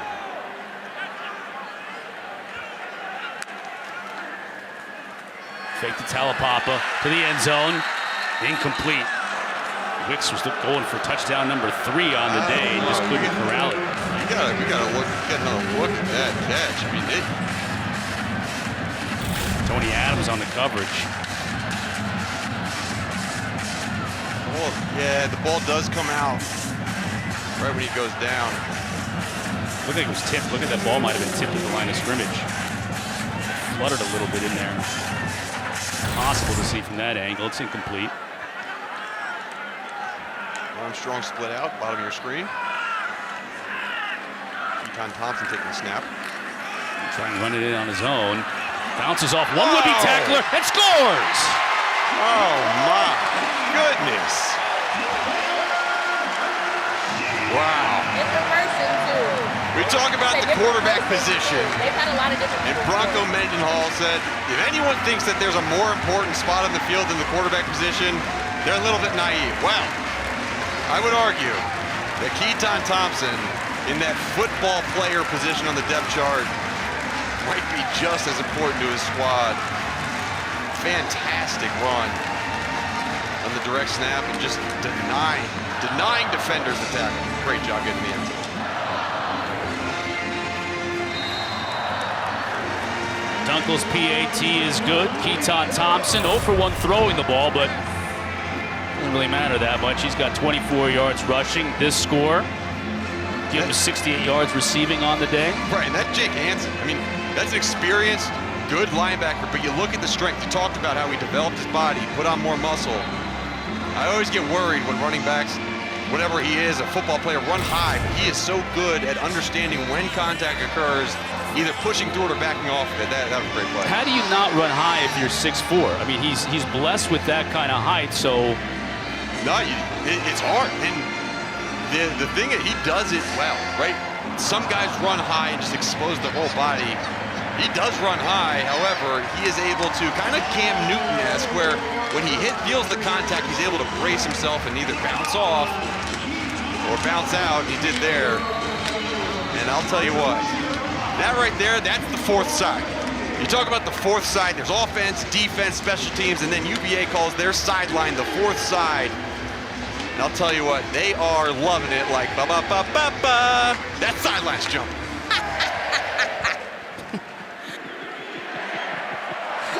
I think we even got Jalen laughing at that one on the sideline. Dunkel kicks it out of the back of the end zone. Virginia with their largest lead of the day at 21 points. We talked about how Brett Bielema bounced back, down 14 on 2 separate occasions earlier, and a gutsy drive to close the disadvantage to 7 points. But here in the third quarter, a couple of scores by Virginia after Illinois took the opening kickoff here in the second half and drove it right down, had a little bit of momentum. Brennan Armstrong said, I'm going to take this momentum right back. McCray just barrels his way. This kid is just like Clay and some of these other big backs that Bielema's had at Wisconsin over the years.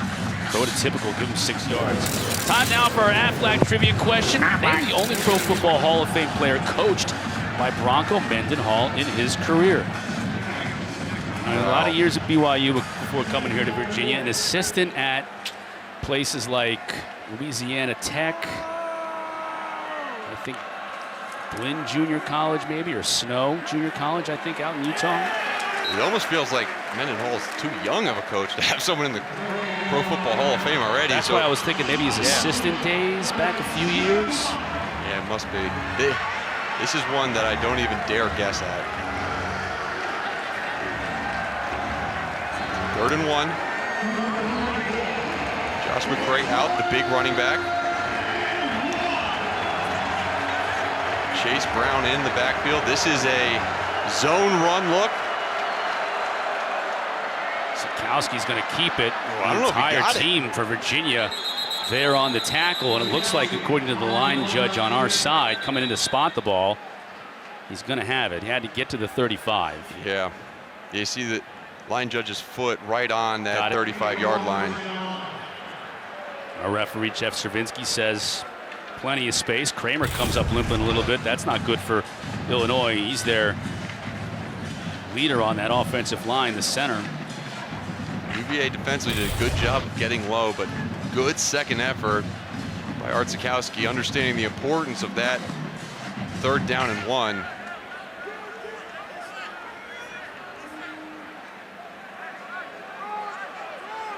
Fresh set of downs for Illinois. Now we get a flag, and we're going to have Timeout, Illinois. They're first in the half.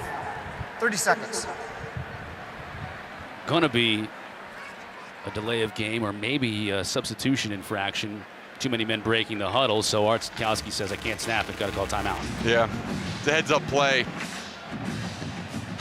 Our broadcast booth is right next to the offensive coordinators for Illinois, and you see that. Come on, Art. You see Bielema's displeasure. We heard their displeasure right next to us. Let's answer the Aflac trivia question. The only Hall of Famer coached by that man right there, Bronco Mendenhall, in his career, the Pro Football Hall of Fame. I think we're going to have to go back a few years and see what the answer is, because I don't know. I have no idea. Brian Urlacher. Amazing. See when he was at New Mexico. That's right. There it is. From one linebacker, Bronco Mendenhall, former linebacker, to another, one of the all-time greats, Brian Urlacher. I mean, he really redefined the way you play cover 2 defense, just the ability of a big linebacker to play that middle of the field so well. He was kind of a football player at New Mexico. Yeah. I think he punted. He did like a bunch of things down there because he was just the best athlete by far on the field. Yeah, it's crazy. There was a lot of games where he was still the best athlete on the field. After the timeout, Brown bounces it outside. Tries to utilize a block and does a nice job getting right to the sticks. Joey Blunt was able to bring him down, but that's close to another first down. Chase Brown is showing why he was 3rd team All-Big Ten last year. Yeah, you see the patience in his running style, understanding that if he gives a little bit of a step, a little bit of a shoulder twitch inside, you can possibly get those corners trapped. He's done a good job a couple times getting to the edge. See what our officials are discussing here. After the play was over, unsportsmanlike conduct, offense number 2. 15-yard penalty. That's something that you can't have from your All-Big Ten running back. No. Unsportsmanlike call, so after you have a nice run, you pick up a first down, and you go back. You get the first down, but you go back 15 yards. Yeah, and he understands it right now, and you get into the game, you get fired up, you feel like you got a good play. Who knows what was said? Nothing visible really occurred, but it had to be probably something that was voiced. And okay, so he goes down, takes a little bit of a hit. Yeah, something was said right there, right in front of the side judge. You've been in these games before. A lot of things are said. You got to know who the officials are. You can't say it when they're right next to you. That's Norwood. He almost was able to break free. Picks up 7 yards, though, so he got a chunk of those yards back, but still, you talk about behind the chains, you're going to be behind the chains in this situation. Yeah, you look at the stable of running backs that Illinois have. They all look the same, right? They're all 5'10", between 190, 210. They all have very different skill sets. You saw Jakari Norwood, a little extra burst on that play. Doug Kramer, who's been banged up a little bit here over the last few plays, the center for Illinois. He's down now. The staff there for the Illini taking a look at him. So on that play before the unsportsmanlike on Chase Brown, he wasn't able to pick up the first down. Right. So they moved back. It would have been 2nd and 1. Yep. So they had to move back 15 yards. So now it brings up 3rd and about 11. Tonight at 11 o'clock, speaking of which, join the quartet. Jordan Cornett, Eric McLean, E.J. Manuel, Coach Richt. They'll have the complete breakdown of all 13 ACC games today. It's The Huddle, also live on the ESPN app. So yeah, to clarify, it'll be 3rd and long now. Yep. 3rd and long. Illinois, it looks like at times they're really good at getting to the edge of UVA's defense. The offensive line has really started to learn how to run that zone blocking scheme, because they didn't do any of that under the Lovie Smith era. Changed the way they run offenses. They changed the way the blocking scheme is. And right there, Doug Kramer, 3-time captain, he really makes it go. Makes all the calls up front. And he's a next-level player in the NFL. Let's hope this injury is nothing serious. Doesn't sideline him for too long. Walks off under his own power, so that's good. Looks like Julian Pearl is going to come in there. You see him, number 54. They are not very deep on the offensive line. Julian Pearl is kind of their swing guy. He'll play tackle, he'll go guard. They'll move Gersati in at center. Yeah. Gersati, the transfer out of Wofford. 3rd down and 11. Virginia showing pressure at the bottom of your screen. It's number 13, Hunter Stewart, who got to the quarterback already once this game. Fans here at Scott Stadium on their feet. Pressure coming, they'll get to him. Noah Taylor once again.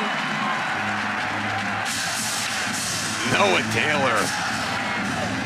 Great job by defensive coordinator Nick Howell. They put their 2 best pass rushers, 13 and 7, towards the bottom of the screen, and they understood, look, we got a guy, Blake Gersati, in a new position at offensive center. They attacked him with the loop.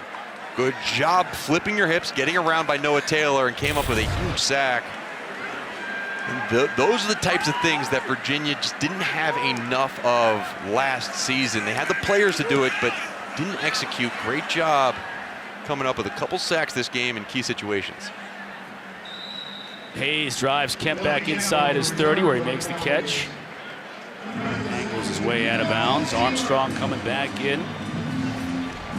I mean, Brennan Armstrong, we talked 339 yards last week. We said, man, this guy can't get much better. Well, he's got 333 already today and 4 touchdowns, and he's been efficient. He's been able to find the open man. He's had so much time in the pocket. This offensive line, this quarterback, and the wide receivers have all been working in tandem. There is a very, very optimistic feeling in this stadium right now, watching number 5 behind center. Talapapa. Kalen Tolson makes the stop. Gain of a couple of yards. We're in the final minute of this 3rd quarter. You got to think with a lead like Virginia has in the 4th quarter, we're going to see a lot of Talapapa. He can do everything, but he's not the type of guy who's going to break off a 70-yard run mark. But if you need ball security, you need a running back to move the chains, get you 3, 4, 5 yards. There are very few better than him in the ACC. Yeah, and he's in the backfield with their better pass catcher, Mike Hollins, right now. They started going to this 20 set. Two running backs, no tight ends. They have a whole different package out of here, and this is a pass set. As a receiver, that's Wicks, makes the catch. It's hard to imagine that Brennan Armstrong can hit every single one of these deep balls. I mean, there hasn't been one that I remember seeing that has been off target or too far behind. Really, really good job in accuracy. Finding Dontavian Wicks down the sideline. Wicks has already thrown 2 passes and hauls in another one for UVA first down.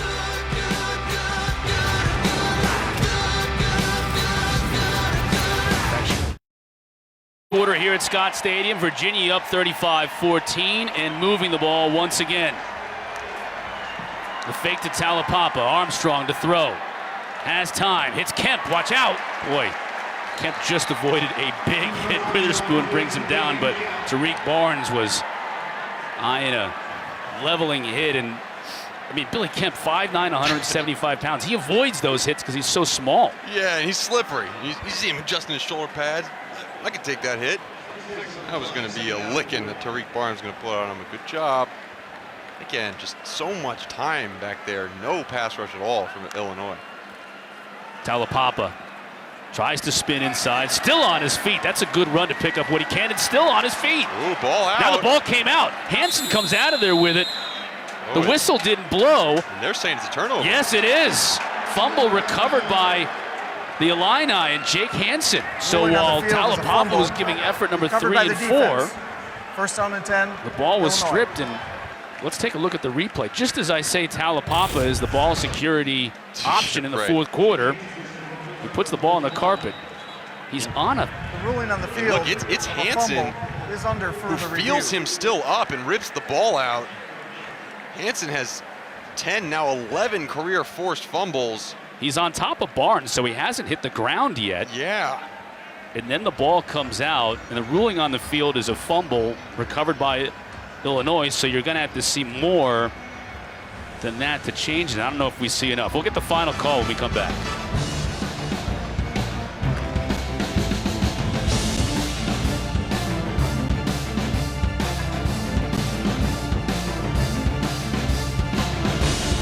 Didn't blow his forward progress down. Right.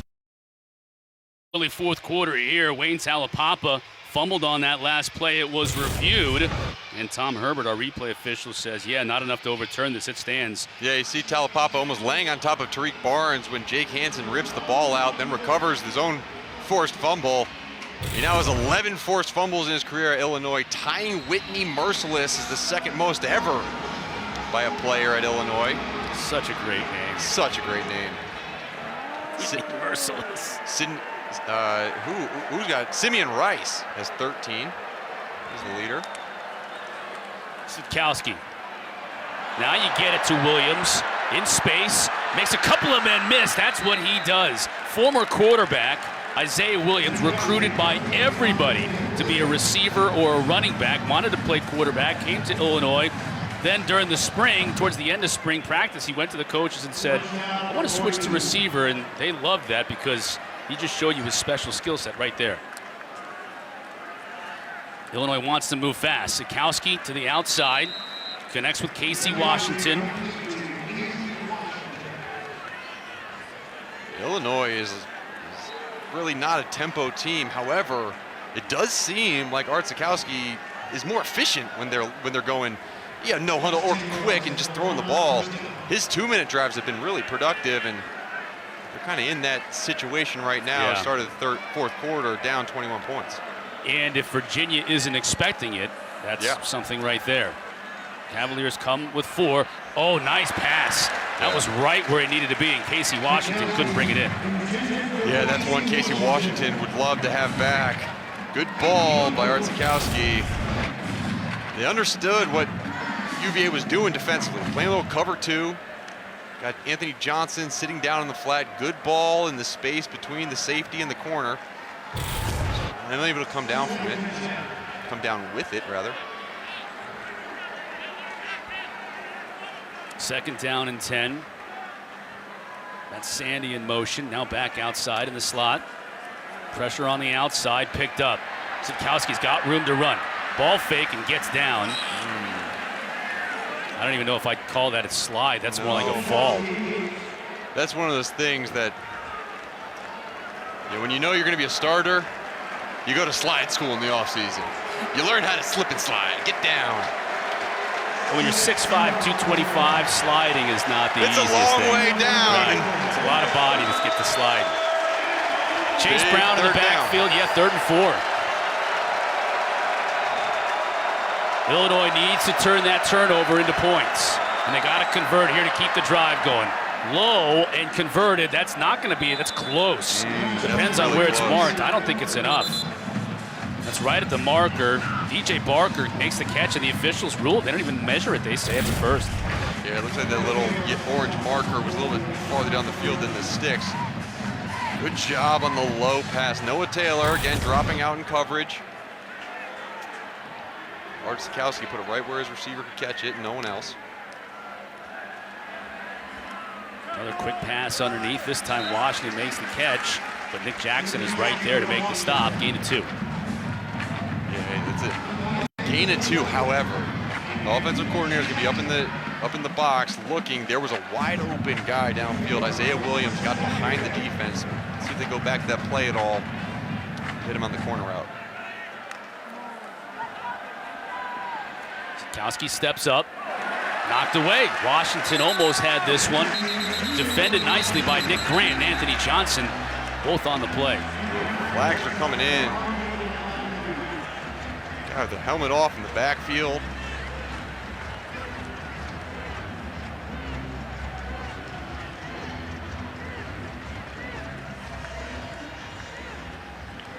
After the play was over, unsportsmanlike conduct, defense number 94. That's his first of the ball game. The 15-yard penalty includes an automatic first down.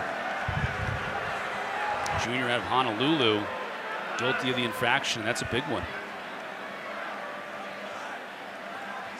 Yeah, that is a big one. Giving Illinois more opportunities. Let's see this ball. Good job by Nick Grant making contact, and then right there at the end of the play, it looks like number 72. Jack Badavayak is laying on top of into the end zone. The defender. Batted away. I thought Nick Grant might have had a play on that. That was a dangerous pass. And Sikowski dumped on the play, and the official having a word with Mandy Alonso, although no flag down. Oh, man. Well, Nick Grant, good break on the football. If Art Sikowski had seen his receiver just a little bit sooner, right there, that's where he would have been wide open. Nick Grant, good adjustment on the football. Hit on Manny Alonso. Tell you what, NFL these days, that would be called roughing the passer, driving him into the ground. Nonetheless, UVA brings pressure. Sikowski underneath. That one is incomplete.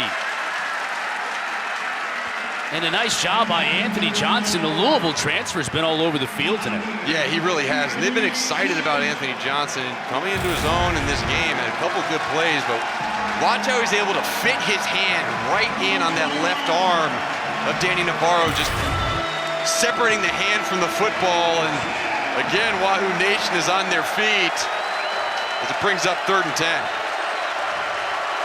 Watch number 7, Noah Taylor. He's dropping in the middle. Pressure up the middle. Sikowski almost intercepted, but it's caught by the tight end, and a flag is down.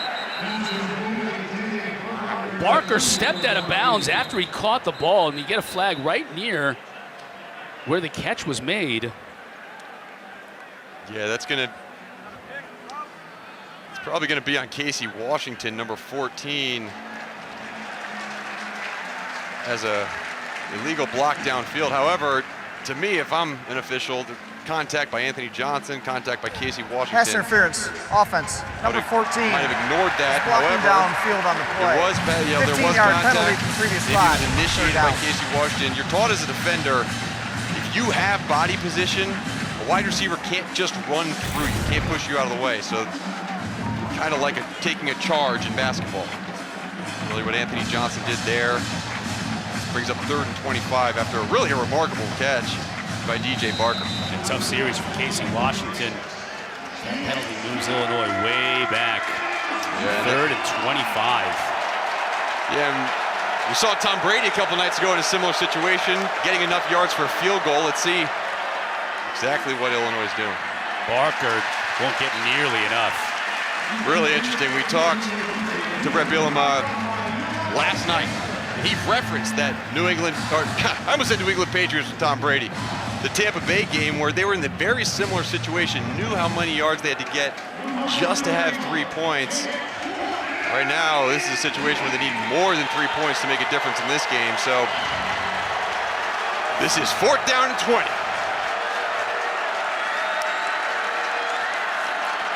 Pressure coming, chasing Sitkowski, gets away from it. Now he'll look downfield and can't connect with his receiver, Williams.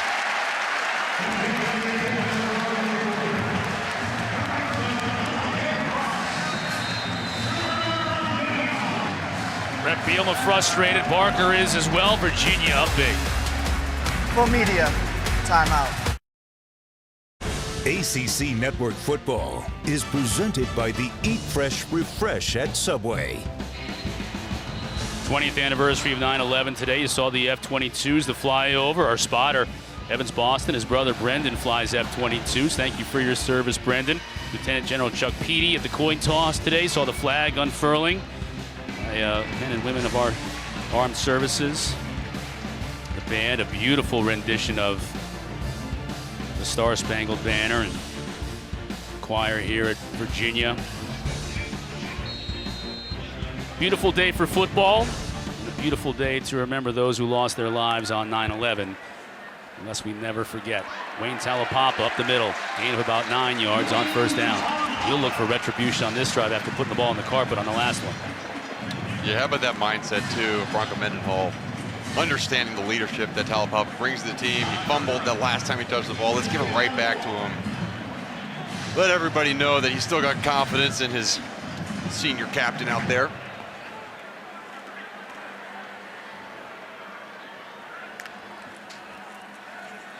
Armstrong, the fake to Talapapa like he's had all day to throw it. Jelani Woods. Got him. This is Jelani Woods coming out party today. Yeah, absolutely. I mean, anytime you get man-to-man with a size mismatch just like that, watch, you got number 45 trying to cover the 6'7", 270-pound tight end, and you see the speed. It's not just physicality. But Jelani Woods able to break away, create separation, makes an easy throw for his quarterback. 5 catches, 122 yards, and a touchdown. Now fake to Ronnie Walker. Again, all day to throw it as a receiver over the middle. Look at Thompson going up to get it. Down to the 1-yard line. Could have been intercepted. It is intercepted. Wow, what a play. Kirby Joseph took it away from Thompson. Wow. Yeah, Brandon Armstrong's limping a little bit on that right knee, but man, that ball was in the hands of Keaton Thompson. Ruling on the field is an interception. It was just stolen away by Kirby Joseph. You see here, the ball comes in, and there it's bouncing around, and Kirby Joseph with that right arm is able to haul it in. Fantastic play of playing the receiver's hands, going up with the football and coming down. Almost a remarkable catch by Keaton Thompson. Instead, it's Joseph with the pick, the Illini ball.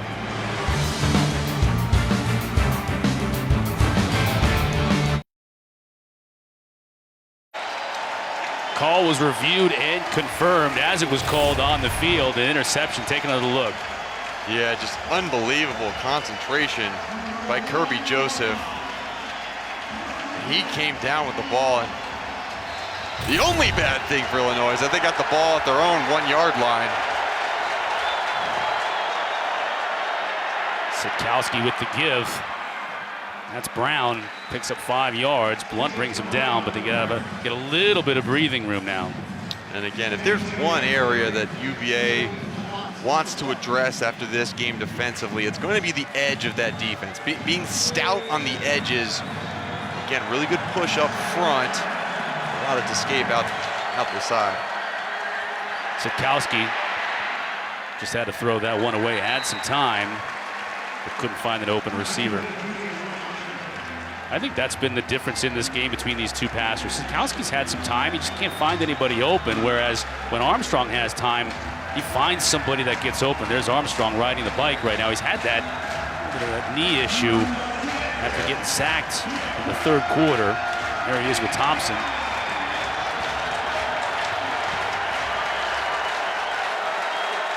Now a 3rd and 5 for Sitkowski.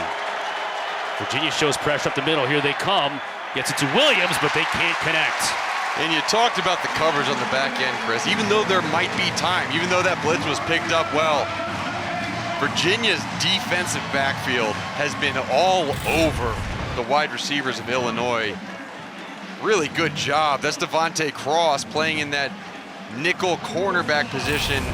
Really good job of playing the ball in the air. And when we talk about coverage ability from the secondary, both safeties that UVA is starting, both started out as corners here at UVA. So they understand leverage, they understand man-to-man coverage skills, and allows UVA to do a bunch of different things defensively and pressure up front.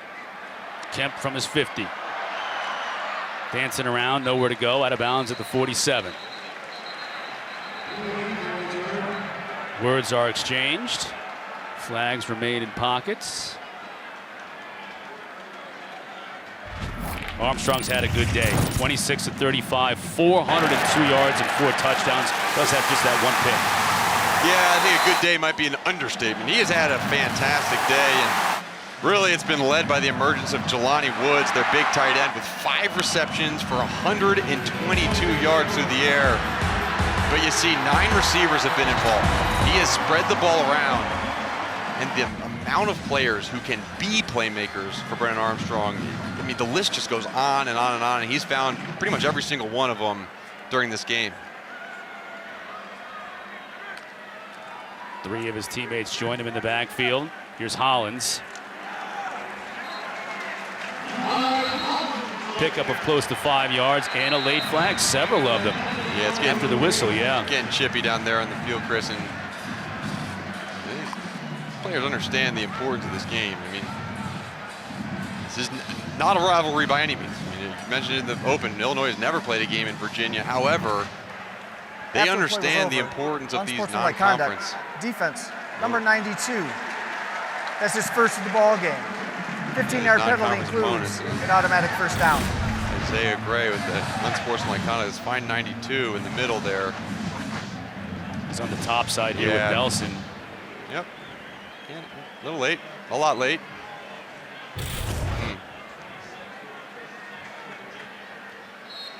Tack on 15 yards. And Virginia is once again knocking on the door. Hollins and Mish in the backfield. Armstrong all kinds of time. Up into the air. That one's going to be intercepted. Witherspoon picks it off. He comes the other way. That's Martin, rather, not Witherspoon. But this one's got to be coming back with the flag right at the point of attack there. And another flag, too. 2 flags on the field. Lots of laundry being thrown all over the place here at Scott Stadium these last few plays.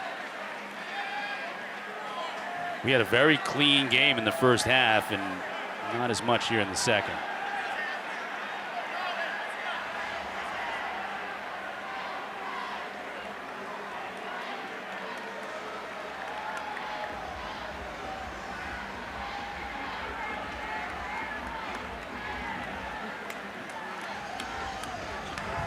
Pass interference.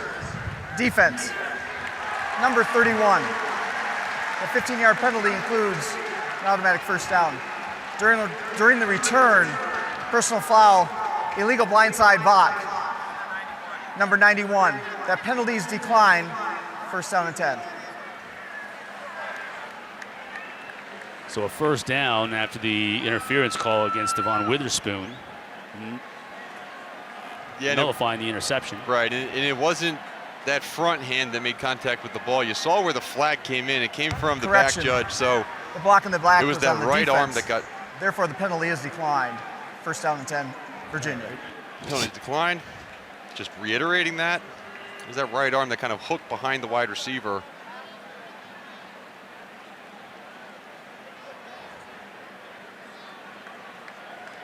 Coach Bielma trying to figure something out. He, of course, was a defensive tackle under Hayden Fry at Iowa.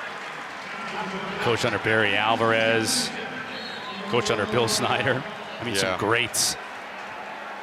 Had a great run at Wisconsin, won 3 Big Ten championships, 5 years at Arkansas before these last couple of years in the NFL as an assistant. Now back in the college game, trying to figure something out defensively on how to stop this juggernaut Virginia offense. Another flag. Yeah, there's going to be people start getting booted from this game if this continues. And this one looks like it's on Tariq Barnes. And again, a lot of it's verbal.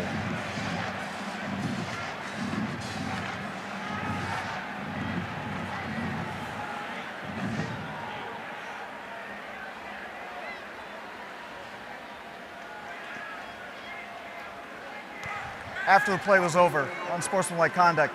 Defense number 44. That's his first of the ball game. The penalty being enforced half the distance to the goal line and include an automatic first down. Demonstrating an uppercut. Let's hope that didn't happen. C44 right in the back. Oh, there's a smush. Yep. Head right to the back of Mike Holland's head. And you see the emotion that Tariq Barnes is showing. Younger player, sophomore out of Memphis, Tennessee. Been playing really well, led the team in tackles last week. Can't do that. Talapapa falls forward now for about a yard.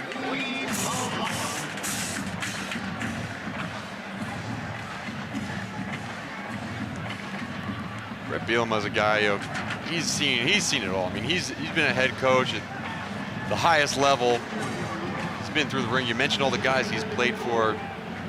The chippiness that we see out here right now from his guys, that's something I got faith in Brett Bielema to be able to kind of rein that in, get these guys focused up, but you see kind of the frustration, right? This program is used to losing, but to me, this kind of fight at the end, it shows that they're not okay with losing, and I think that's something that Bielema is going to appreciate. And if you can harness that energy in the correct way, that can go a long way for the future of this program. Yeah, that's the key, is to be able to do that in the right way and be composed when you get into the second half of games, because this team's rebuilding and they've got some nice pieces, but for this year and probably for next year, they're going to be on the wrong side of some of these games in Big Ten play. Yeah. We've seen some good. We've seen the offensive line, especially towards the edge, get some good push. It's been the firepower of UVA offensively. It's just been unmatched by Illinois. Armstrong again under center. Trying to get out to Talapapa, and he scores. Career high 5 touchdown passes for Brennan Armstrong.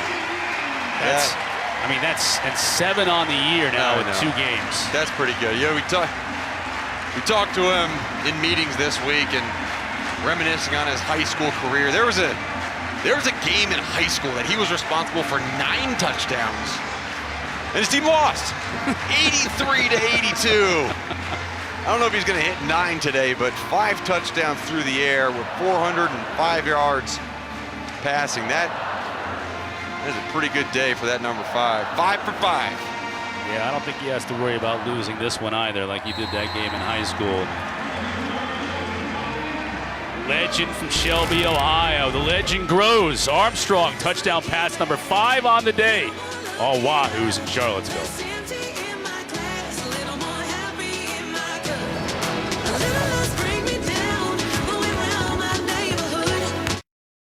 Quick program update for those looking for Rutgers and Syracuse kicking off at 2 p.m. That game will begin on ACCN-X, and upon the conclusion of Illinois and Virginia, that Rutgers-Syracuse game will then move over to ACC Network. Back to you, Cotter and Hurst.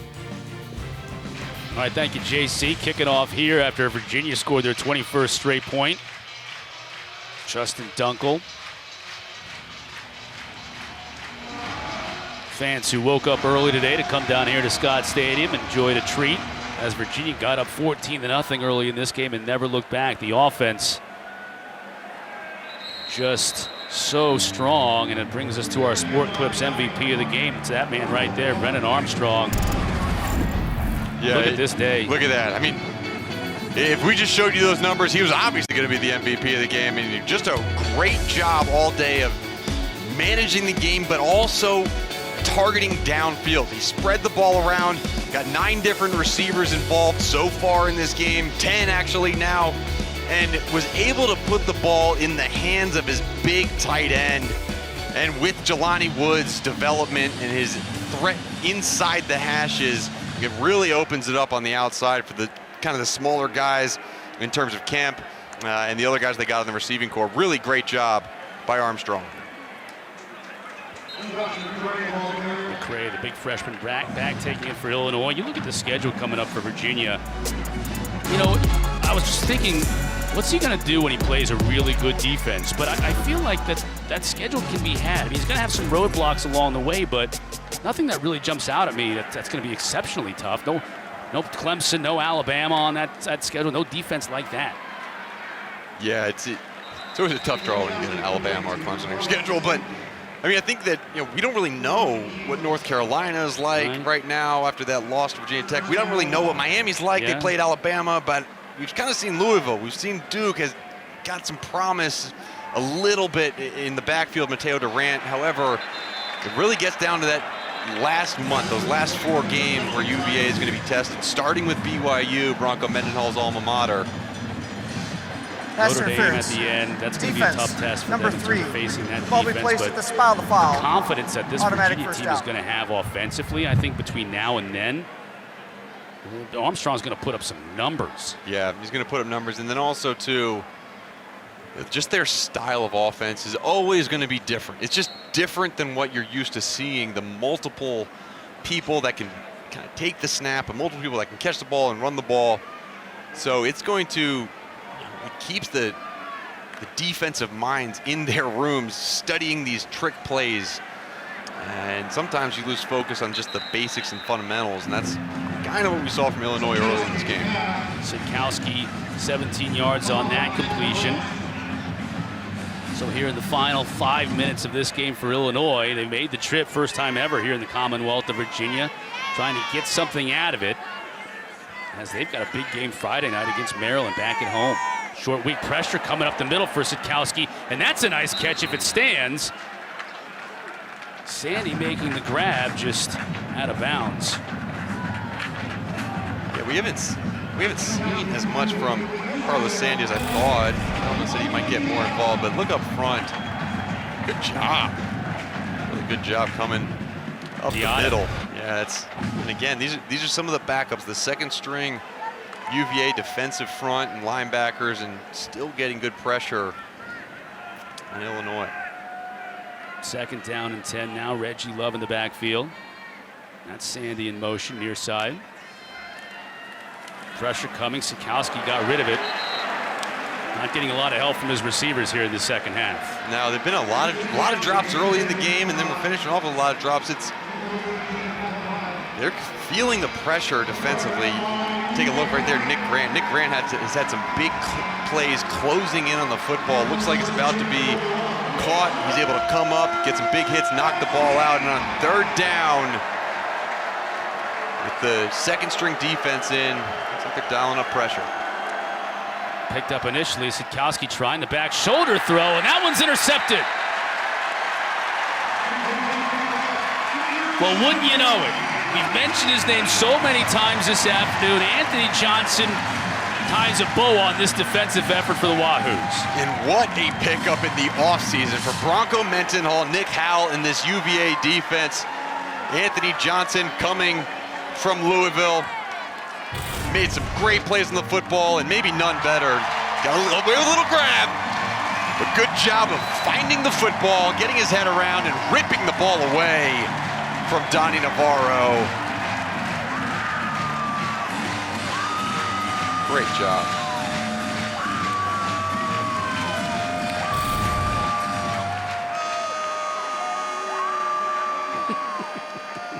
And the defense sharing in that confidence as well. Now we get Ira Armstead at that quarterback spot, football player. He's going to be tracked down for a loss of 6. This is the 2nd game in a row that Ira Armstead has gotten some good opportunities at the end of the game. Last week, more on the running side. This week, obviously, that was maybe more of a design pass, but he tucked it down and ran. Mendenhall and Robert and I would love to see him sit back in the pocket, deliver a pass, keep it out of harm's way.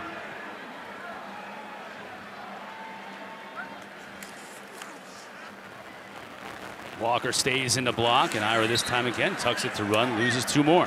And that's something he's going to develop. I mean, you talk about Brennan Armstrong and the amount of time he had. Right there's a clock in the quarterback's head. We talk about it all the time, but Ira Armstead, he was back there. The clock hit 0. However, he still had time. So at that point, you gain your composure as a young player and continue letting the routes develop downfield. And that'll come, but it's a product of having a really good offensive line protecting him. Now 3rd and very long.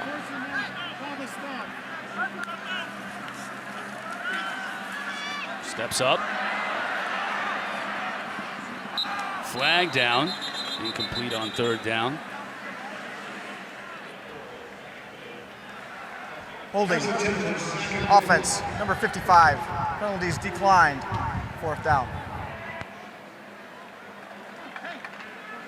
Sackett Wood, the intended receiver. Penalty against Virginia was declined. As Ira Armstead comes over and has a word or two with the coaching staff. It'll force a punt. We haven't seen Jacob Finn very often. I think this is just his 2nd punt of the day.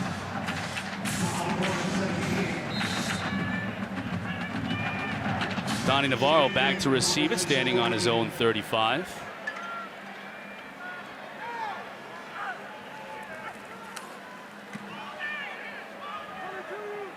Navarro will let it bounce, take it on the 1 hop.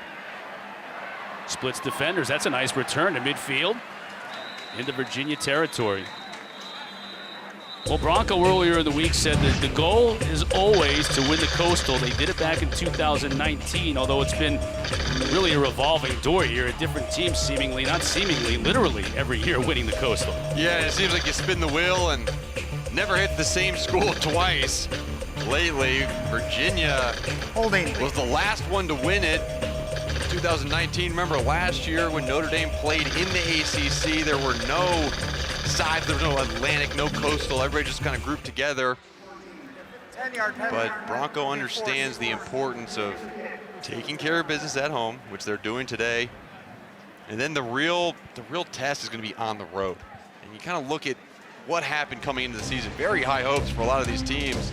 You know, Miami was a team that really high on Miami, didn't look as good, although they played Alabama. I mean, not a lot of teams look good versus Alabama. A lot of teams don't look good against Alabama. Virginia Tech, however, that was one of the teams last week where we all opened our eyes and said, oh my goodness.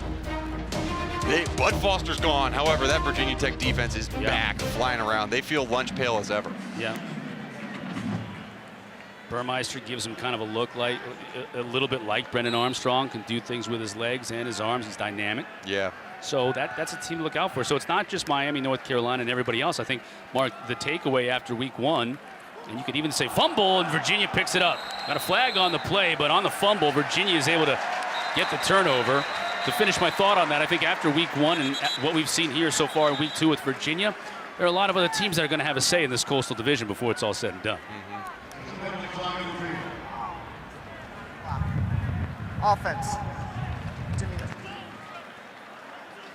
Yeah, that'll be declined.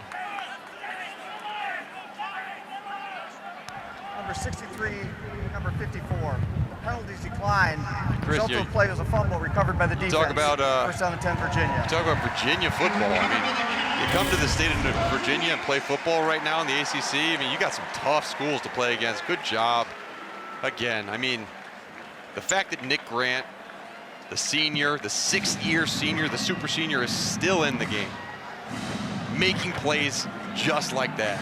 And plays on special teams, too. He's seen the field a lot today. Yeah, and you look to those guys. You look to those 6th-year guys, and some of the young guys say, look, if Nick's out there, if Grant's out there doing that, I can do that too. Really good job by leadership. West Weeks, the true freshman out of Hopewell, Virginia, recovered the fumble to get the ball back to the Wahoos. Devin Darrington on the carry. Inside of 3 minutes left to go in this one.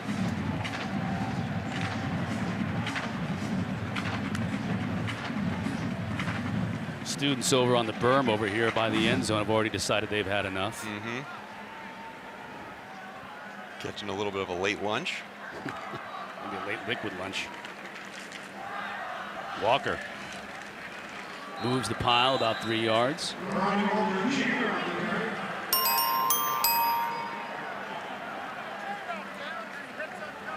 Still a lot of football to come here on the ACC network. Clemson in action, Florida State, the nightcap. It's kind of fun having that 11 o'clock start. You get a bunch of games after it to follow. 4 games on the ACC network. Rutgers and Syracuse right now on ACC Network Extra. Minute 47 away from ending this one, and we'll take you right to that one in the Carrier Dome. That's Woolfolk trying to connect with his receiver on the outside, Jay Woolfolk. Good They did. catch. Luke Wentz makes the catch. This one might be reviewed. As Jay Woolfolk, now the freshman out of Chesterfield, Virginia, getting some play. Looked initially like the ball hit the turf. Oh, it did. Yeah. Good job acting, though.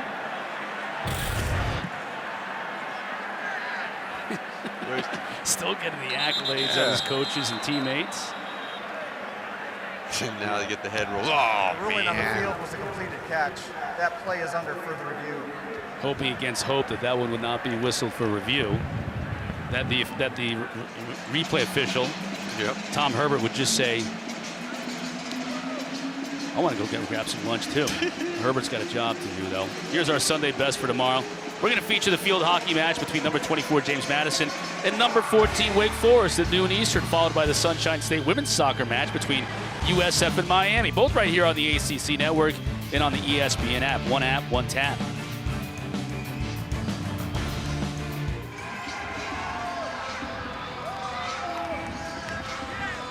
That dude ain't leaving early.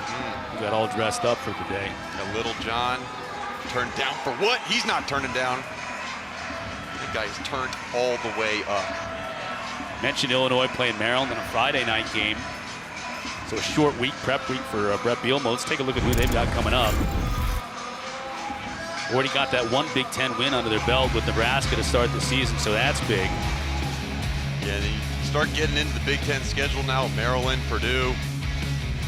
They got some ornery defenses coming up. Wisconsin, Penn State, Minnesota, Iowa. We saw what Iowa and Iowa State today. That's going to be big. It's going to be big. But that defense, Iowa's defense is nasty. They are. And Penn State, to me, one of the most improved teams in college football this year. They're very dangerous in that Big Ten. That red zone defense in that game against Wisconsin. Oh, man. How does Wisconsin not After find a way to put the ball in the ruling end zone? on the field has changed. It is an incomplete pass. As we suspected. The ball will be placed back at the 39-yard line, where it'll be 4th down and 4. Game clock operator, please reset the game clock to 1:42. 1:42 on the game clock. Wentz will have more opportunities down the road. Thank you. Jay Woolfolk. Because it's within 2 minutes, they'll put some time back on the clock. Is here a rule change? If it's not within 2 minutes and review happens, they don't necessarily need to put time back on the clock. Jacob Finn back to kick in.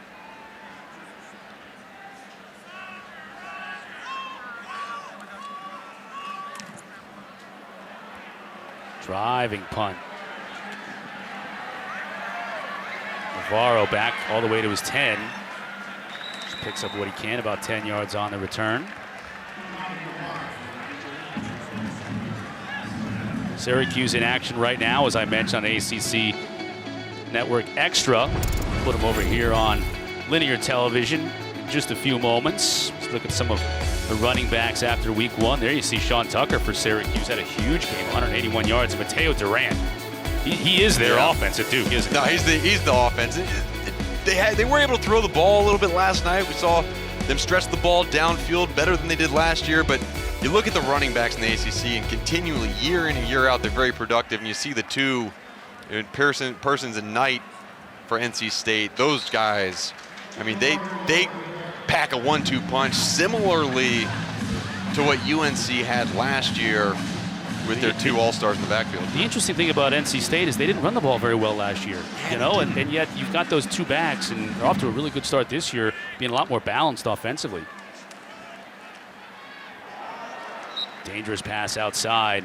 Yeah, Nick Grant. I mean, this guy's all over Still the field. playing. He wanted pick 6 on that one, just couldn't quite get there. And you see what they're doing, too. Nick Grant is the starting free safety. They understand he started as a cornerback. He's back out playing cornerback for a couple plays, covering man-to-man. They want to give him live reps on the field. This is, say anything about Bronco Mendenhall, he is able to look to the future, and he's one step ahead usually in his planning. And that Nick Grant playing man-to-man, that's planning. Another flag on the play. Sikowski connects with his receiver. Now the official is going to tell us that's incomplete and out of bounds. But let's check the marker too. Pass interference. Defense, number 22. 15-yard penalty from the previous spot includes an automatic first down. Elijah Gaines guilty of the infraction. Interference against Virginia. It'll be first down for Illinois. Well, no one's satisfied with just running out the clock here. Every single down gives opportunity for development.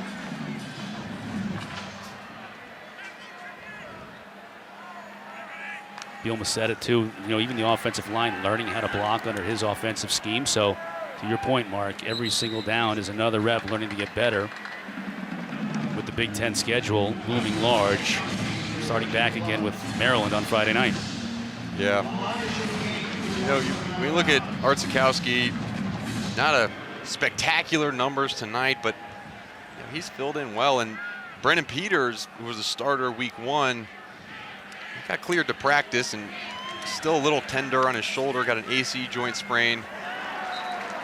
You know, I expect him to probably start next week versus Maryland.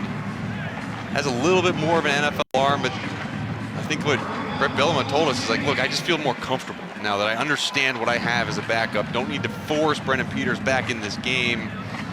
Probably wouldn't have made much of a difference in this one anyways, but you have options as you go forward. Yeah, Peters did dress today. He made the trip and he dressed. And Bielema said, I could use him in an emergency situation today. We didn't get there as Sikowski was able to presumably complete this game. Another first down. There you see Peters. Seems like he's been around forever too, doesn't it? Yeah. Started his career at Michigan, transferred here, and he's been here for a while now. Sikowski moving quickly, receiver open. That could be 6. Got a flag, another flag on the field. That is Delvon Campbell on the reception. He's getting some good playing time here in this fourth quarter.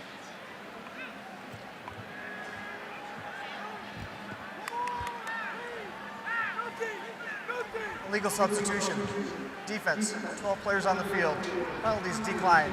Result of play, first down. Campbell shaking up a little bit.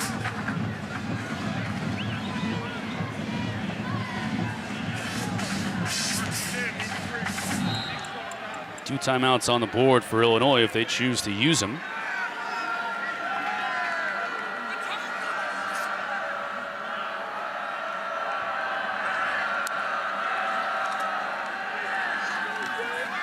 Dropped. That's the 5th drop of the game for Illinois. Reggie Love couldn't bring it in.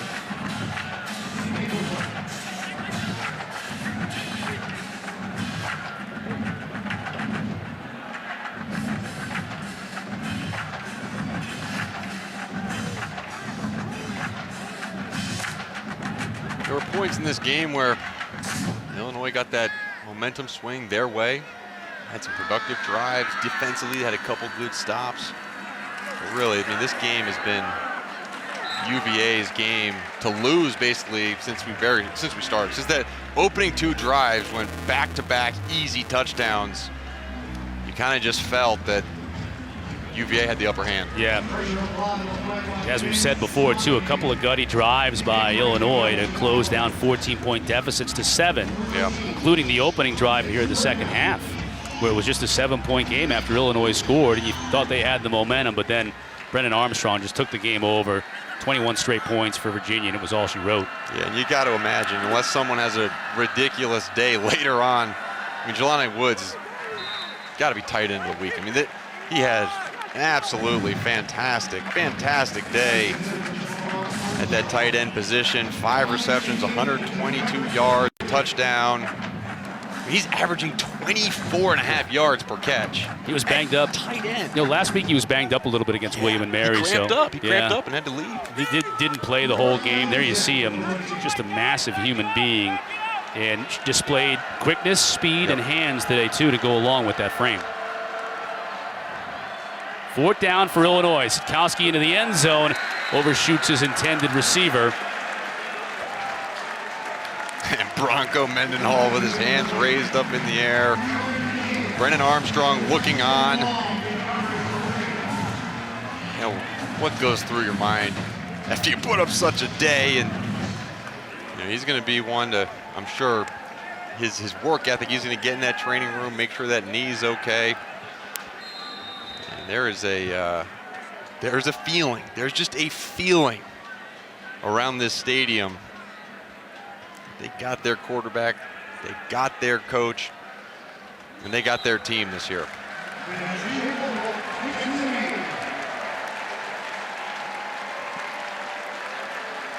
Clock winding down here at Scott Stadium.